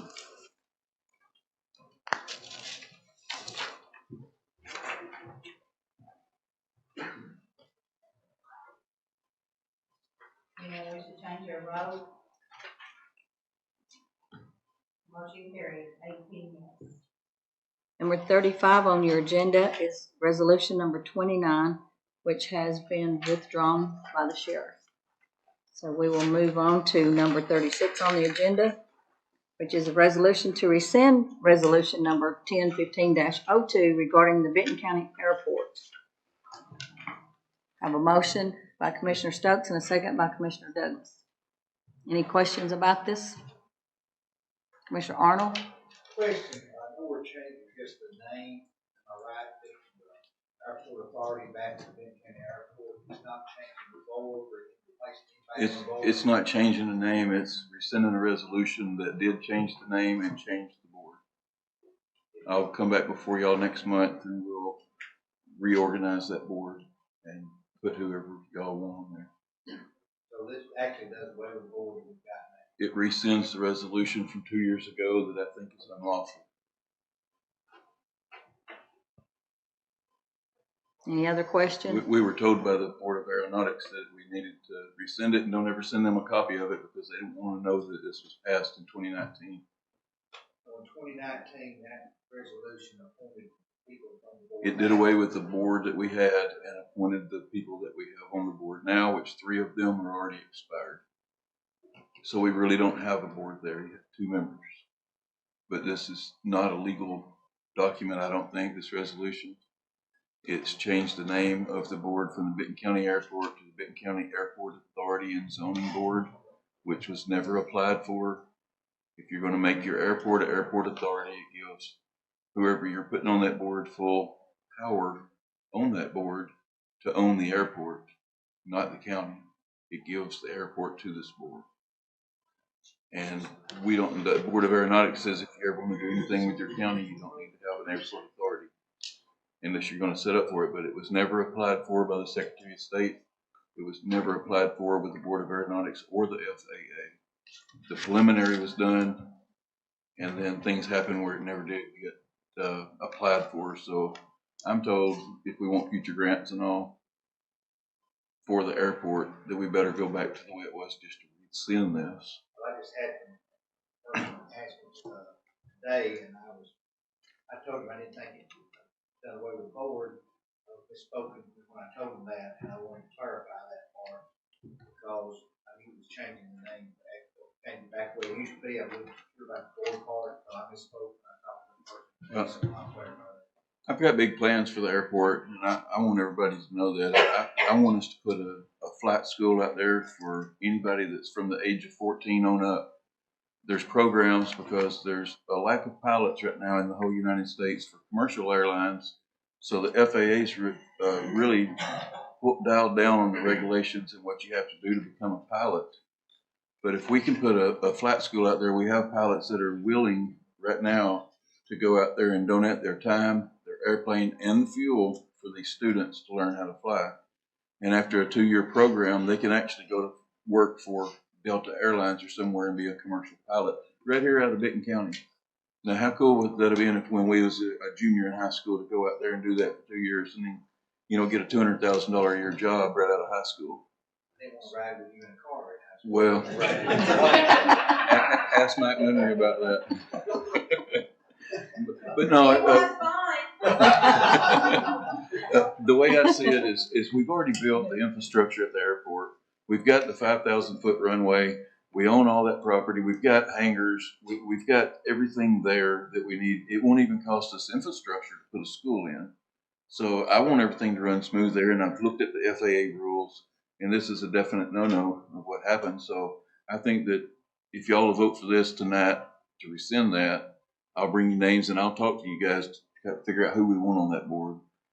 It may be some of the people that's on there now. I don't know. But I'll talk to y'all. We'll decide who's going to move us forward in Benton County, because the airport's the face of the county. When all these jets are coming in here to look at these industrial park sites and, the ones that are coming in with Walmart and everybody else right now, the airport is the face of the county. So I want us to make it the best that it can be. No ill intentions here whatsoever. Hustling doesn't start. You ready to take lessons? Don't, but I know some too. Any other questions? Okay, so everyone please vote.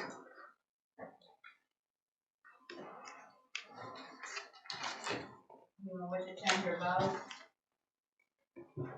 18 yes, motion.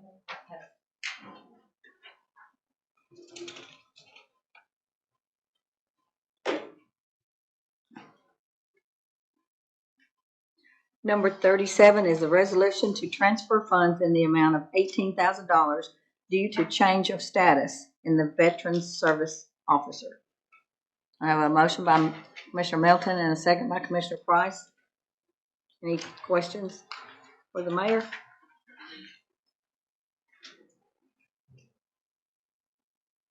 Okay, everyone please vote.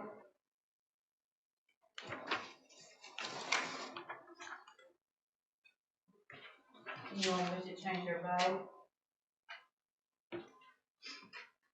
Motion carries 17 yes, 1 abstain. Carried.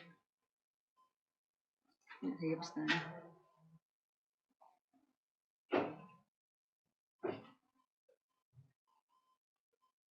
Okay. 17 yes, no abstain. Number 38 is a resolution to amend Resolution 2022-06-21-02 with regards to the mineral severance tax. I have a motion by Commissioner Melton and a second by Commissioner Arnold. Any questions about the mineral severance tax? Did everybody understand what had happened? Okay. Thank you, Chairman. Mayor Mark, I'm going to respectfully disagree with your resolution, and I'll try to explain to everybody why. Can I say one thing first? Sure. All of these resolutions that are tidying up are straight from the comptroller. Comptroller, this was a finding, and they said, we won't make it a finding where you won't be written up for it as long as you change it before our next time. Okay. So you can go ahead and do what you want to, but this is an audit finding next year. If we don't fix it, we can't put anything, we can't put severance tax anywhere except the highway department. And I'm going to explain to you, everybody else, the difference of that. And that's great, yeah. Forgive me for my strange voice. I'm going to start out by thanking our trustee, Beverly, for communicating with the Department of Revenue. It is for certain that we are being paid 15 cents a ton now. If y'all remember back about a year or so ago, we voted to increase from 10 cents a ton to 15 cents a ton. Y'all receiving that.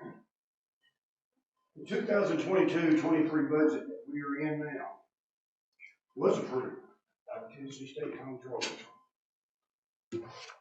Found in the front of this budget, the page that describes the breakdown of property taxes.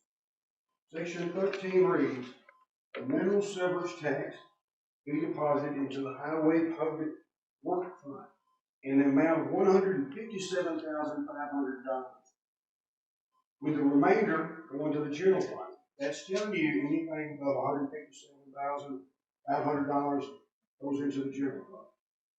Sometimes we take in as much as $200,000 severance tax, and now we've gone up a bit. Moving on.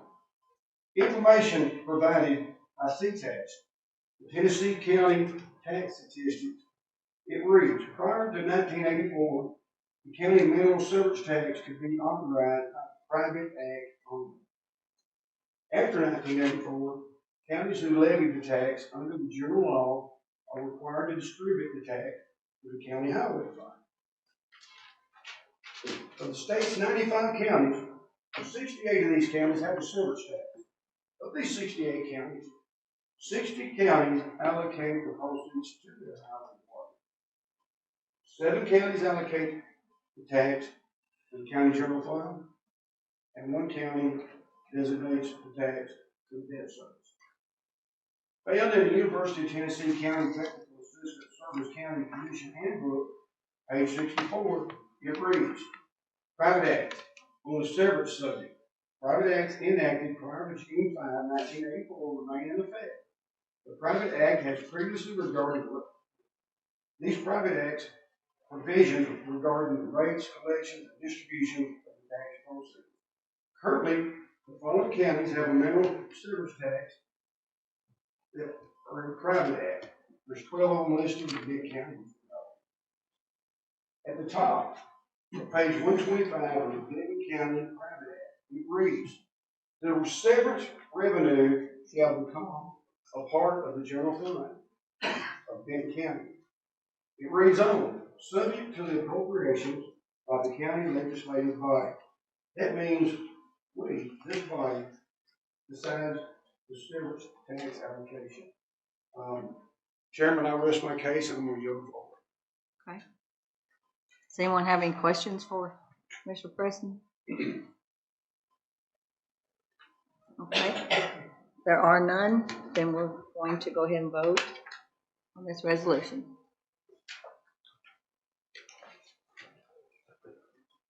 Chairman, if I vote yes, what am I voting for? I'm voting for the resolution. You're voting for this resolution to move the portion of the severance tax that he did not get back into his budget.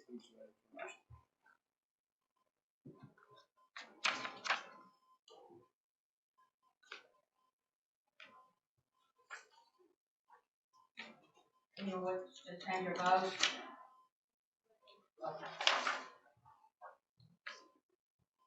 Anyone wish to change your vote?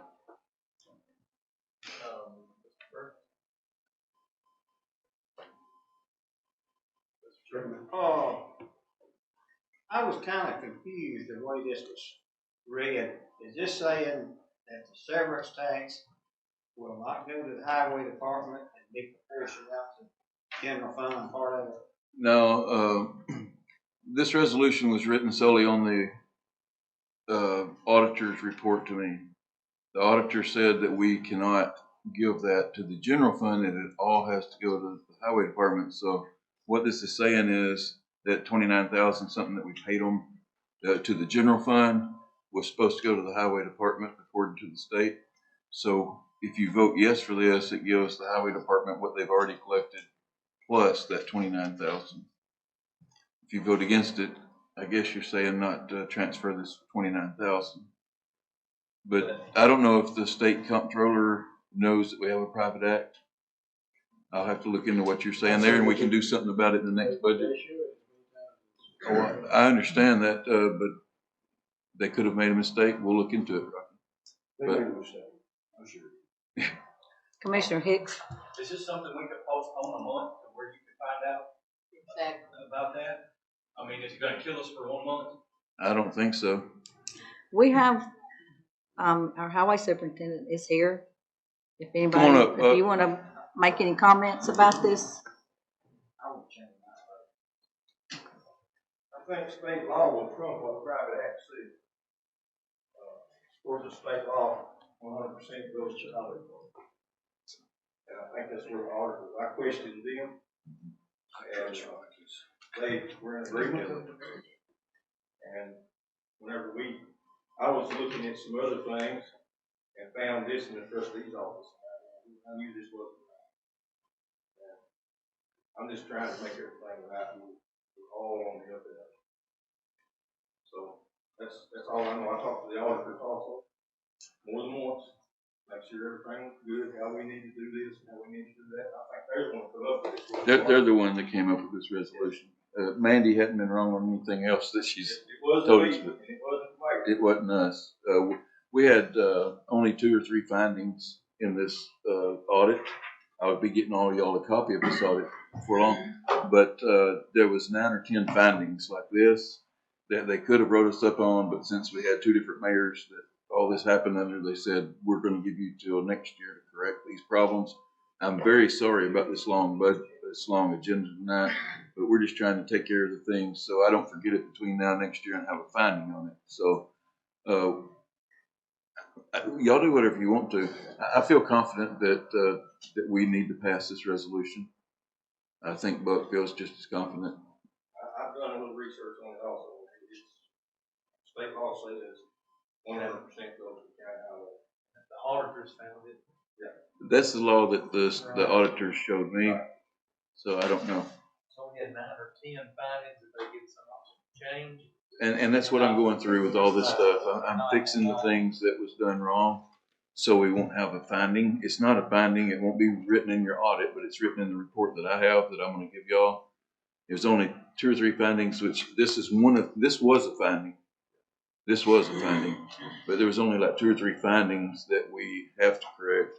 The other ones are, I don't know how they would word that, but it's things that would be findings in a normal year, but they're giving us ample opportunity to fix it. But this one was actually a finding. That's the one that she brought the number to me and said, you got to put this in Buck's account. So total, off the subject, total findings, on and off the book, on and off, how many do we have altogether? Total of the ones that we can correct. Three on the books, and I think 9 off the books. That's 0. Except you didn't get enough money. Thank you, Buck. Okay, we're back. Does anyone want to change your vote? Mr. Firth announced that he wanted to change his vote. You already changed it? Okay. Anybody else before we move on? Okay, I guess not. So motion passed.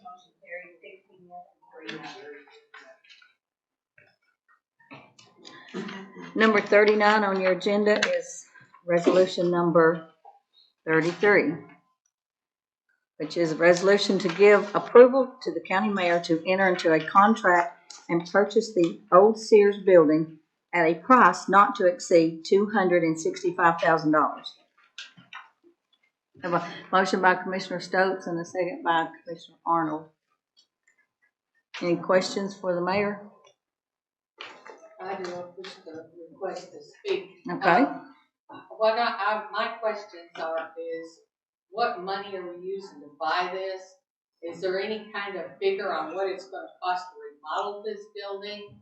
And I will tell you that I took a poll on Facebook and some of my constituents are in favor of purchasing the building, but I just wanna know where the money's gonna come from and how much it's gonna cost to redo it, cause I know that building's gonna have to be redone for them. Debbie, you remember all the money that was allocated to remodel the Walmart building? Yes. So all that money, $3.4 million that we had, it was all tentative, but it was to remodel the Walmart building. We have that for Senior Citizen Center, Ag Extension Office, and whatever else I can't remember because I wasn't here when I was doing all those projects.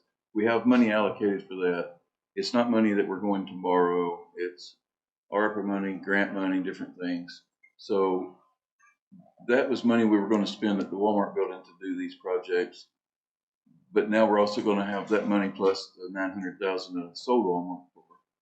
So that money is what's going to be used to buy the building, to remodel the building, and make it into whatever this board and the oversight committee deems necessary.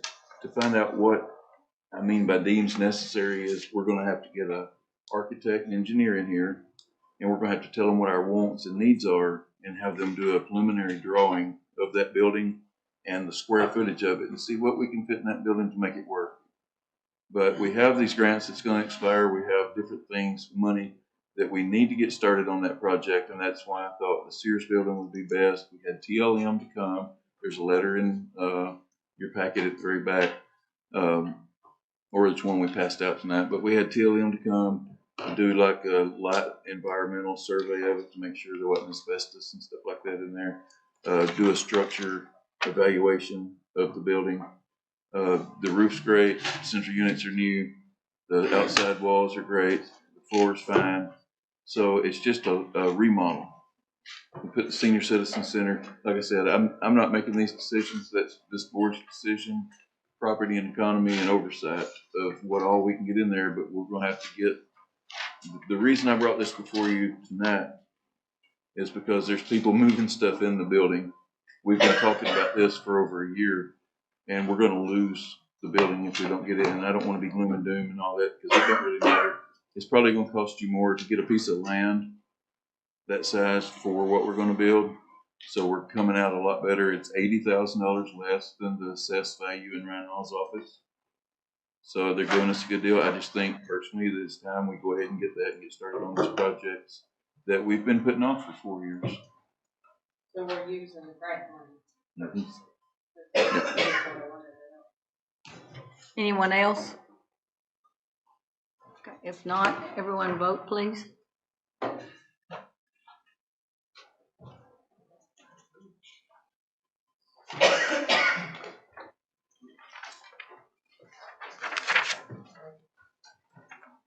Anyone wish to change your vote? Motion carried. Next is the appointing of notaries. We have 3, Kelsey Michelle Pierce, Billy Joe Kathy, and Teresa Flowers. Need a motion and a second. We have one from Commissioner Hicks and Commissioner Melton to approve the notaries. All in favor?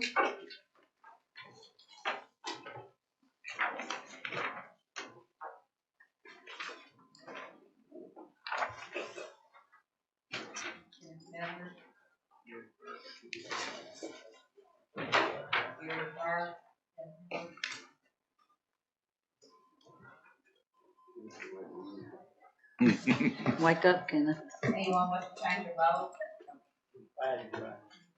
Motion carried. Okay. Number 41 on your agenda is any other business. Do we have any other business that needs to come before the board?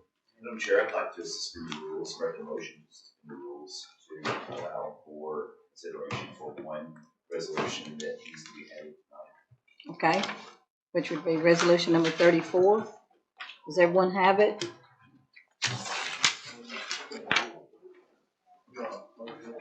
Okay, I need a second to suspend the rules if you want to suspend the rules. We have Commissioner Hall. Okay, all in favor, vote please.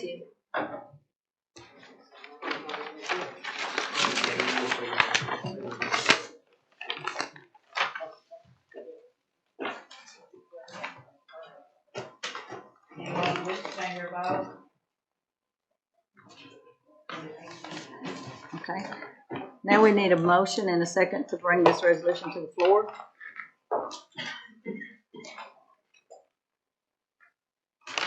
I have a motion by Commissioner Arnold and a second by Commissioner Hall. It's about the water heaters. The Benton County Jail are not functioning properly, creating an emergency situation. Anyone have any questions? I went and looked at it, the water heaters is recommended. Okay. Any questions about the water heaters? I wouldn't normally do this as an emergency, but I went over there and there's water running everywhere. In one of the water heaters that we're talking about, they just replaced 3 of them 2 years ago. The other 3 need it. They've been talking about it for a year. I went and actually saw it and had somebody to come look at it. There's electronics in that room too, so all that water that's going through and going out the drain, it's keeping it humid, and we've had to spend, how much was it, Sheriff? Did we have to spend because of that code that y'all kept getting on the fire alarm? Yeah, it was a lot. So I think this is emergency, and we got a bid that's relatively cheap. I think $16,000 for the 4. They're tankless water heaters hanging on the wall. So I think that we need to do this to keep the sheriff in hot water. You've been having to keep the sheriff in hot water. You've been having to move your prisoners around to get them showers and stuff. Hot water in one spot, and we have to take prisoners off the tail, put them in a cold shower. If we can remedy that real quick, I think that's something we need to do. Are they gas or electric? Gas. Any other questions? Okay, if none, please vote.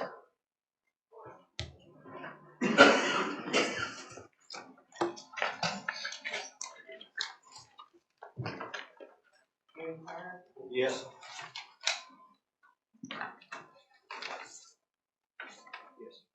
Anyone wish to change your vote? Motion carries 18 yes. Do we have any other business or anyone that wants to speak?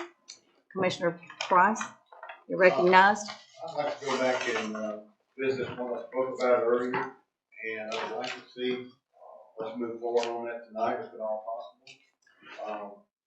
It's my understanding, we will follow proper protocol, that the chairman would, in this case, I was talking about the election, the chairman would draft a letter to the Tennessee State Election Commission. Is that correct? Damn. Yeah. How do we need to bring that forward to vote on? Do we need a motion?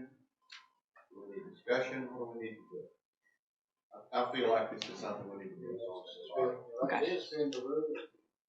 They're already suspended.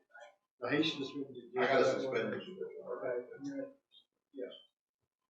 So I request that we suspend it. Okay, we've got another request to suspend the rules and another second. All in favor? I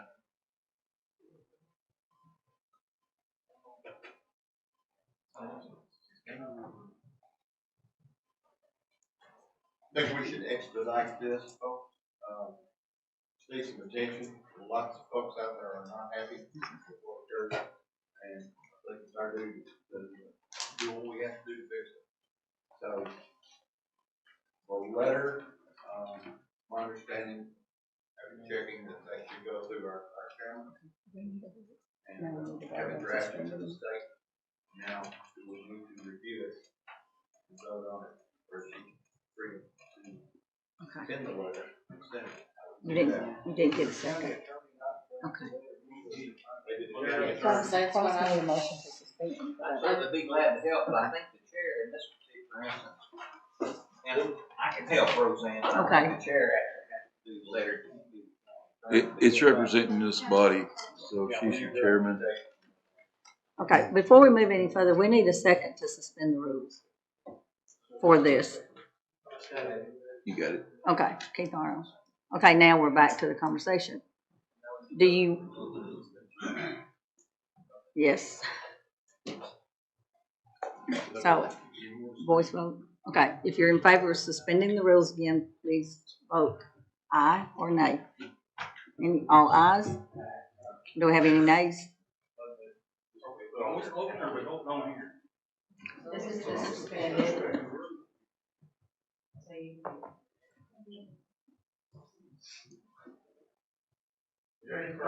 Yes.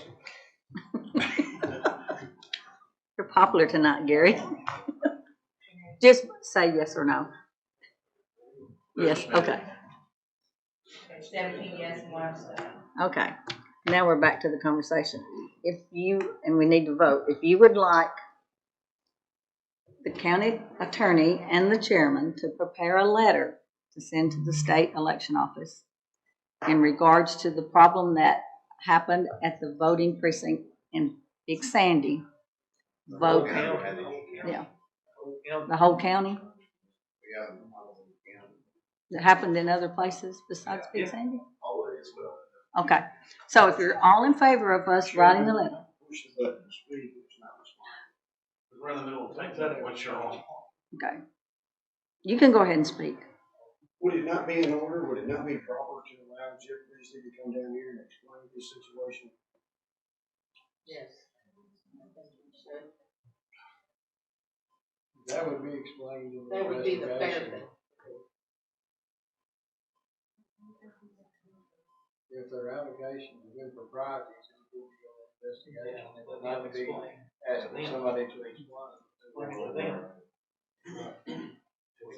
Okay. So if you send this letter, are we turning it over to the state to make corrections? Or can we handle this internally with Jeff? Or are we giving them permission to take over, you know? We're not. Investigate. Yeah, we're not asking them to change anything or. No, I'm there. Yeah. Are we giving them permission To investigate what investigate happened.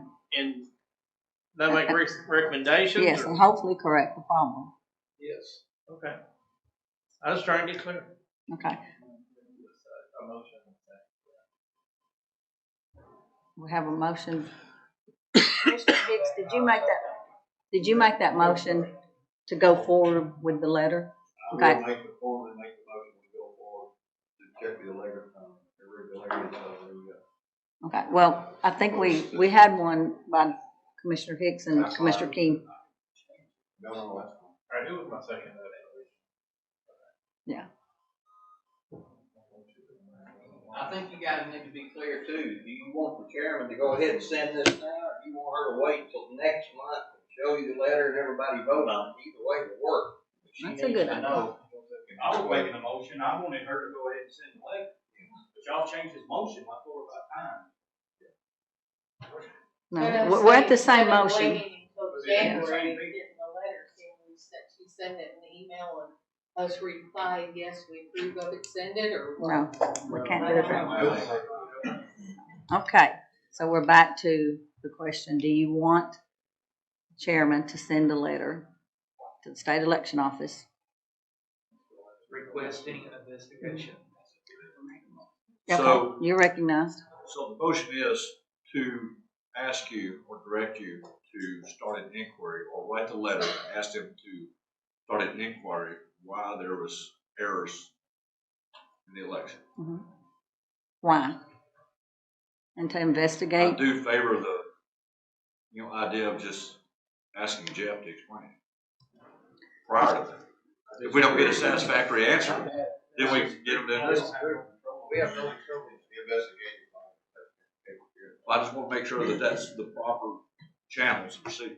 That's controlled by an independent board. We don't have authority over that, so the only thing we can do is to request the state to investigate irregularities. The reason they're saying that, Mr. Lashley, is the county commission has no authority over the election commission. The state election commission appoints that board, and that board appoints Jeff, or whoever the administrator is, so it wouldn't do any good for him to come and tell us anything. The people that's his boss need to know what happened is what I think they're trying to say. This is going to ask for a formal inquiry. Explanation, in other words. you know. I think we've done it. Yes. I'm a voter in this county. You represent me, not the election commission. There were voters who were not able to vote here when mistakes made. You need to serve my interest and have this approved. Thank you. That's where I have my information. All right, but the proper procedure would be to go through her, ask them to inquire, get an answer, come back with a response. Okay? Correct. Okay. Okay. And if You you're in got it. I favor was of, like Brett kind of asked the same thing. We didn't get all the way through that. if you're in favor of that, you'll vote yes. But if you are not in favor of that, you vote no. I get done. Okay, y'all ready? Okay. So now we will vote.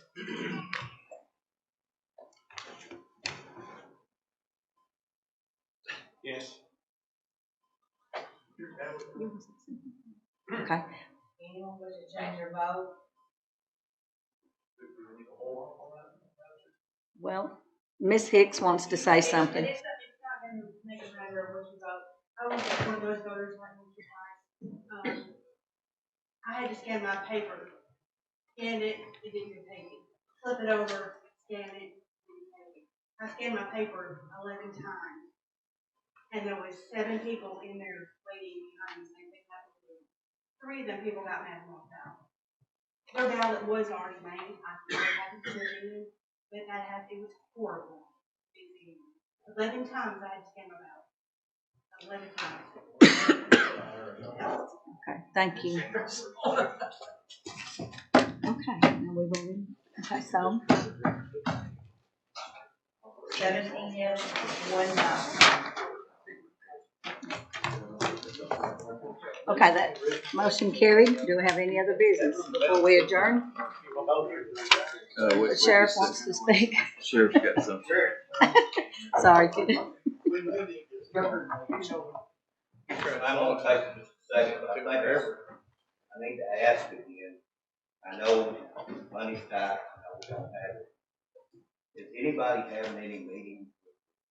Anybody from the commission having any meetings or anything with the school board to see if there's any money anywhere for the school resource office in the school? We're entering the time of year. Our thefts are already coming up. And this time of year, there's more theft. People get depressed during the holidays. That's all just right around the corner. When they get depressed, you find out most of the time that's where we have this school shooting, not just school shooting, at Walmart, it could be at one of our factories. We have no way of knowing. We need to protect the people in this county. We don't have enough people if something happens to react to it.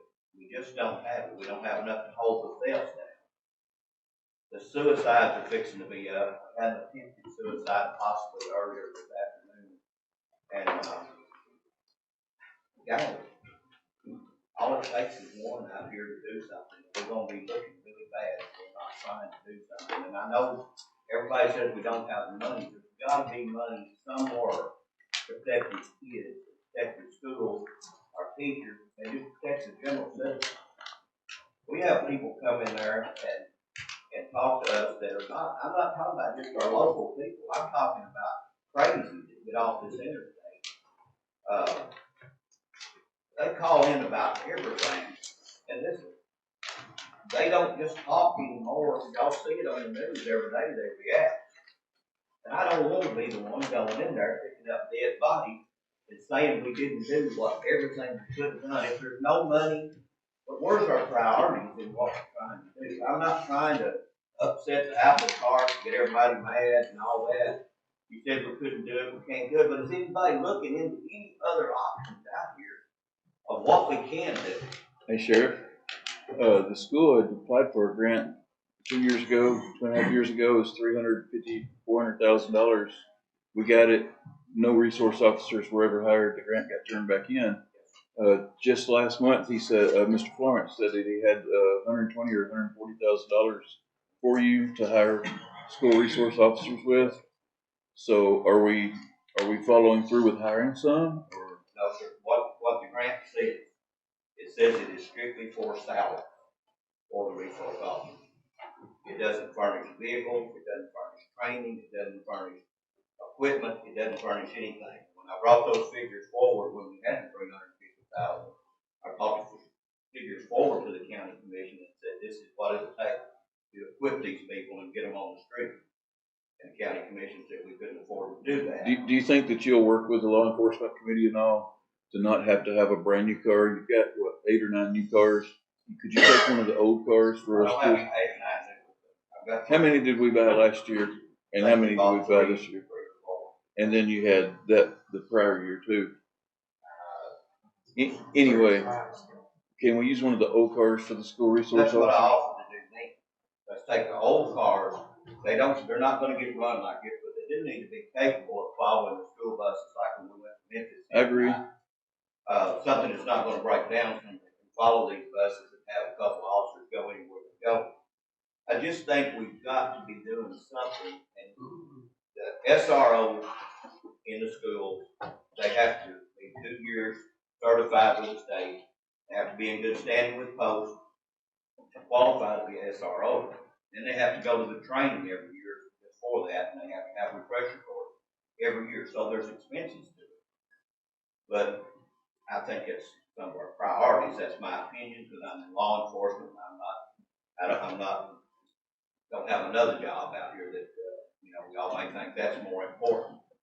We can have the best schools in the world, but we can't protect them in the time that we're in right now. We're in pretty sad shape. I want to protect them. I want to protect y'all's property out here. If you've got a trailer, if you've got anything on wheels right now, you better lock her down, because it's going to be gone. If they ain't done got it, they're going to get it, because it's Christmas time. They're looking for money, and the dope's getting more expensive.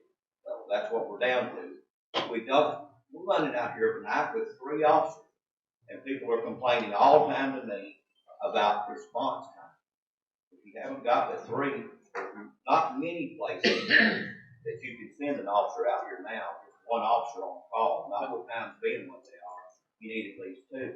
I think that leaves you 1 for the whole county. I think the misconception on the school resource officers before is every proposal I've seen's had a brand new car, all the equipment and all that stuff. It was everyone I've seen has always had a new car with each one of them, and you can't afford that.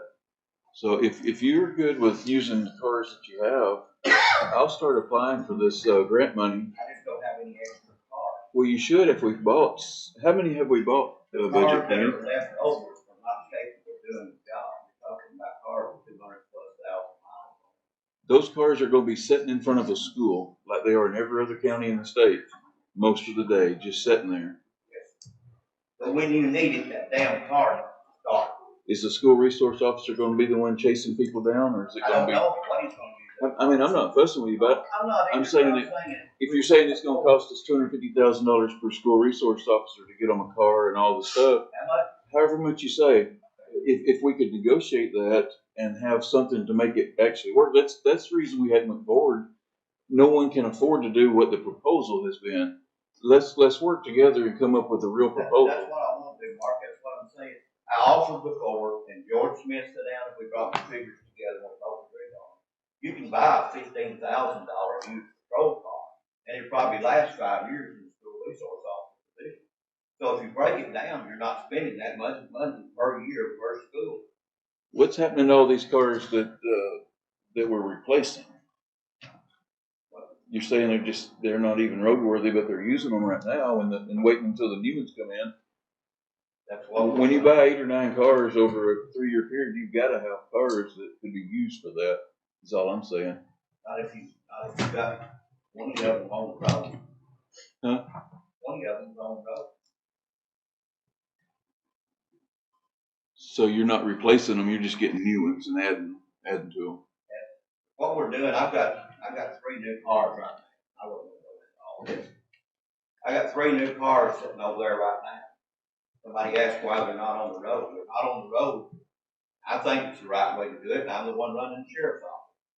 We've got these wore-out cars we've got out on the road. So when a wore-out car is in the shop, which at any given time there's 3 to 5 in the shop. So when they're in the shop, I pull in a reliable new car for the man to run. So he's got something reliable. If I put them out on the road and we get a deer and they're down for a month or something in the body shop or whatever, then I don't have a reliable car to fall back on. I move them from junker to junker. So they're not dependable. That's why them are still sitting there. Whoever was wanting to know why I wasn't running them. And I'm swapping them in and out if we have to, and trying to keep the miles down as much as I can on the new one, because we don't know when the next new one's going to come in.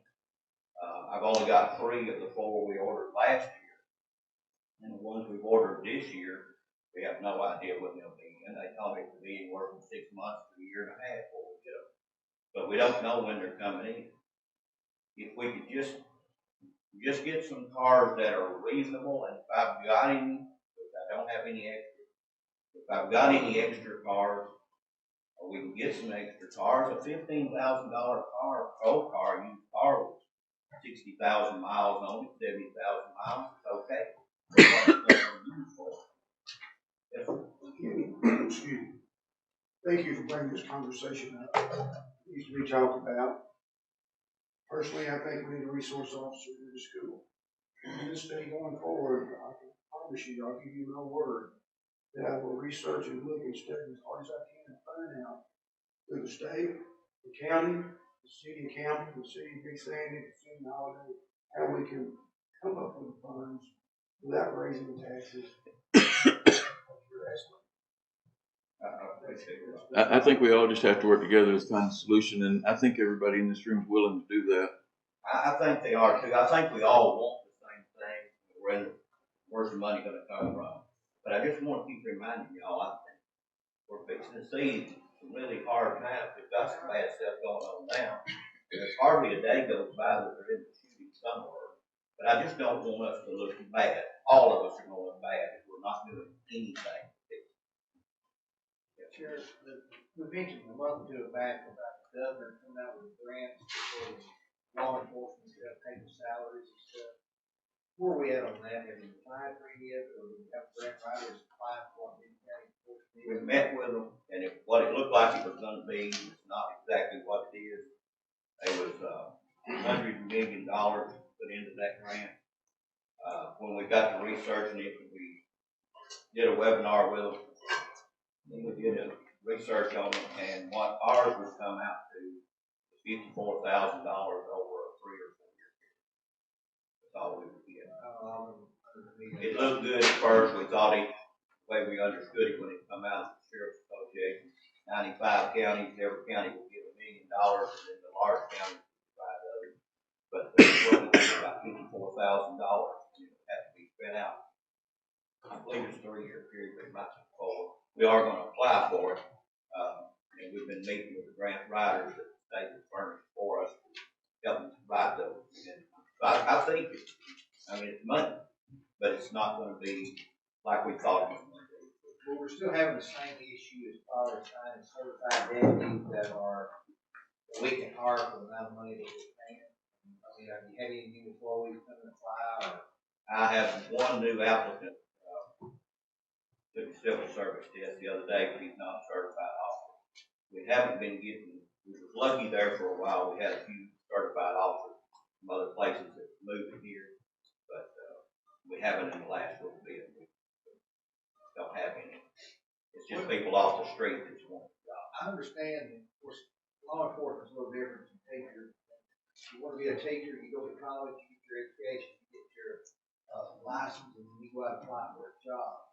For the deputies, if they want to become a deputy, they've got to be, the county sends them to the academy if they go through the post academy. The county puts out the bill. Then when they come to work for the county, are they under obligations that they have to stay here until that money is recuperated from our county, that we pay for their education, or that they just get it and decide they want to go to the next county? We've had that discussion a couple of times come up.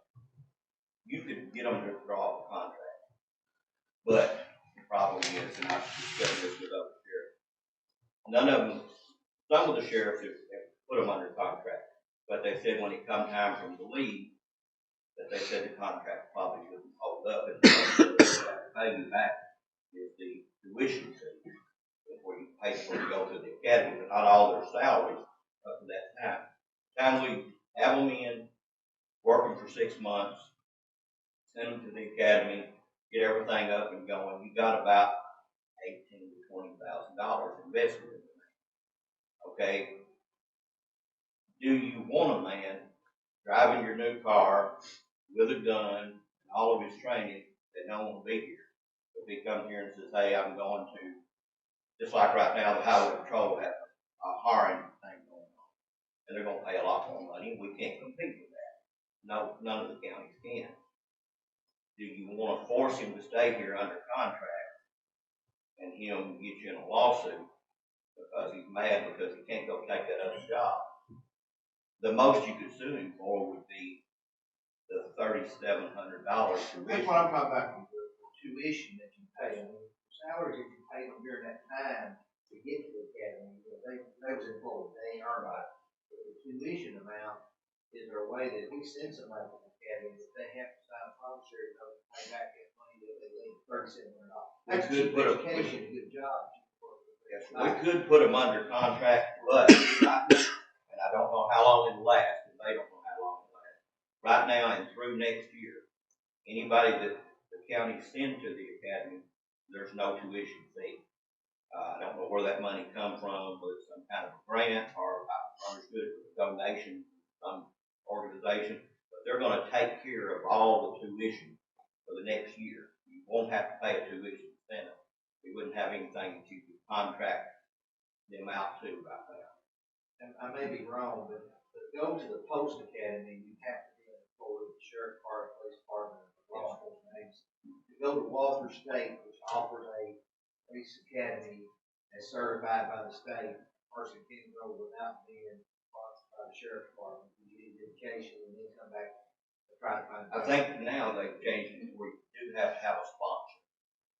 I know we had some here in Benton County that wanted to go and put themselves through the academy. So I hired them, they worked here, and they quit when they went there, and they paid their own tuition and everything. When they got out, they come back and reapply.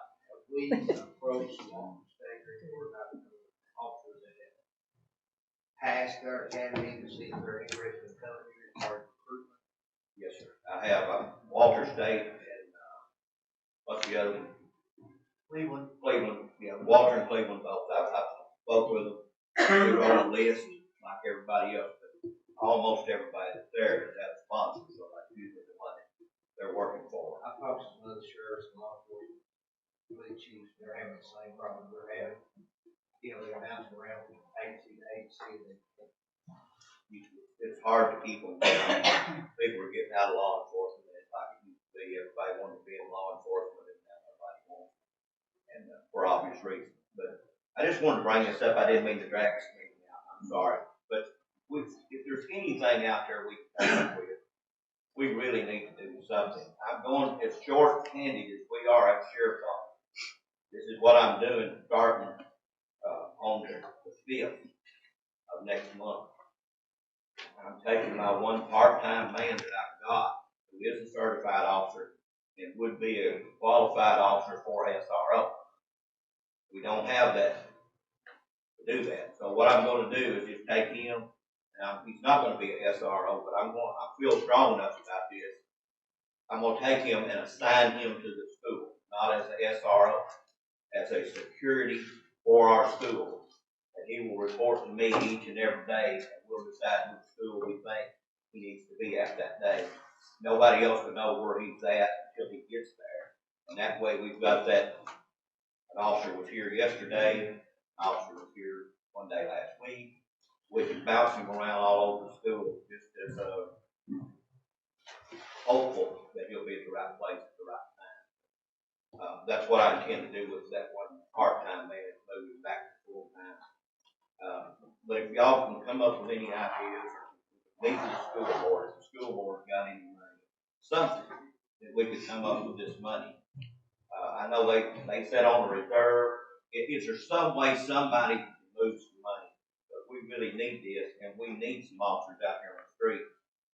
Like I said, we had probably, we think right now, attempted suicide earlier this afternoon, teenage girl in our county. And the suicides all over are going to be up here this holiday season. So we just think on that, and if y'all can come up with any ideas, I'd appreciate it. How about if you go to task force office, you pull him off of that, put him in the schedule, we did better? About the growth is hard as we can, What about Sheriff, retired benefits? Sheriff, I think. Sheriff, can we discuss this in law enforcement committee next month? Anybody that's got some input for the SORs or Are we SROs? having committees next month? Yes. I'm just saying that all this should be discussed in committees instead of tying everybody up that some of them don't even have an interest in that. We have a lot of things that we do need to discuss with the sheriff, and I think it'd be great to, if everybody come to the committees and discuss it.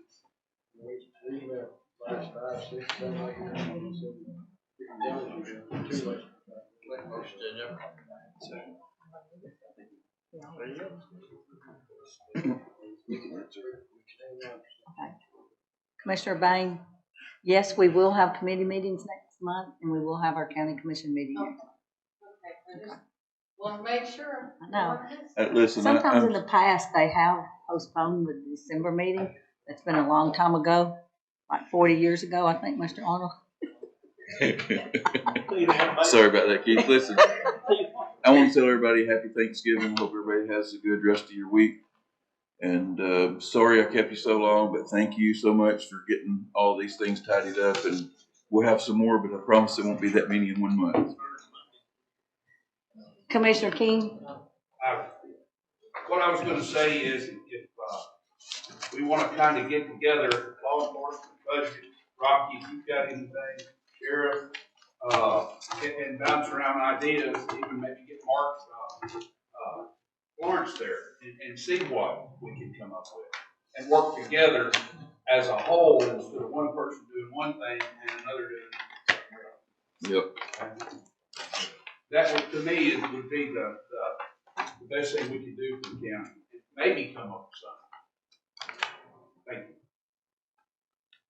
Commissioner Furr? Would it not be a bad idea to request from some other counties, smaller counties, in their school system, how that they approach this situation, you know, what they done or what they would recommend, some type of steering mechanism to put us in the right direction, maybe how to approach this.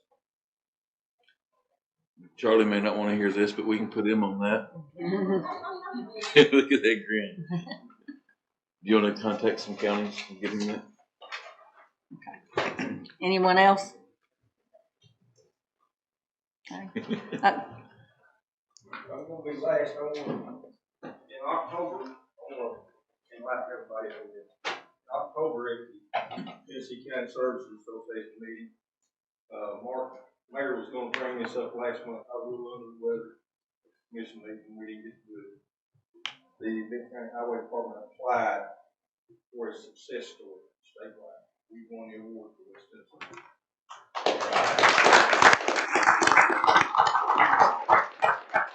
We're going forward for it, and we've got a lot to show for it, but my understanding is the papers you guys get the county news, they're gonna change that, it's going to a magazine, starting in January, we're gonna be a featured story for the magazine. My understanding. Thank you guys for what you do. Thank you, Bud. Okay, I want to wish everybody a happy Thanksgiving. So do I hear a motion to adjourn? Motion. Okay. All in favor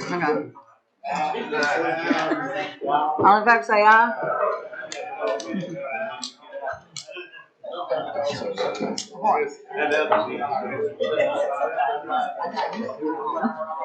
Years ago. All right, this one.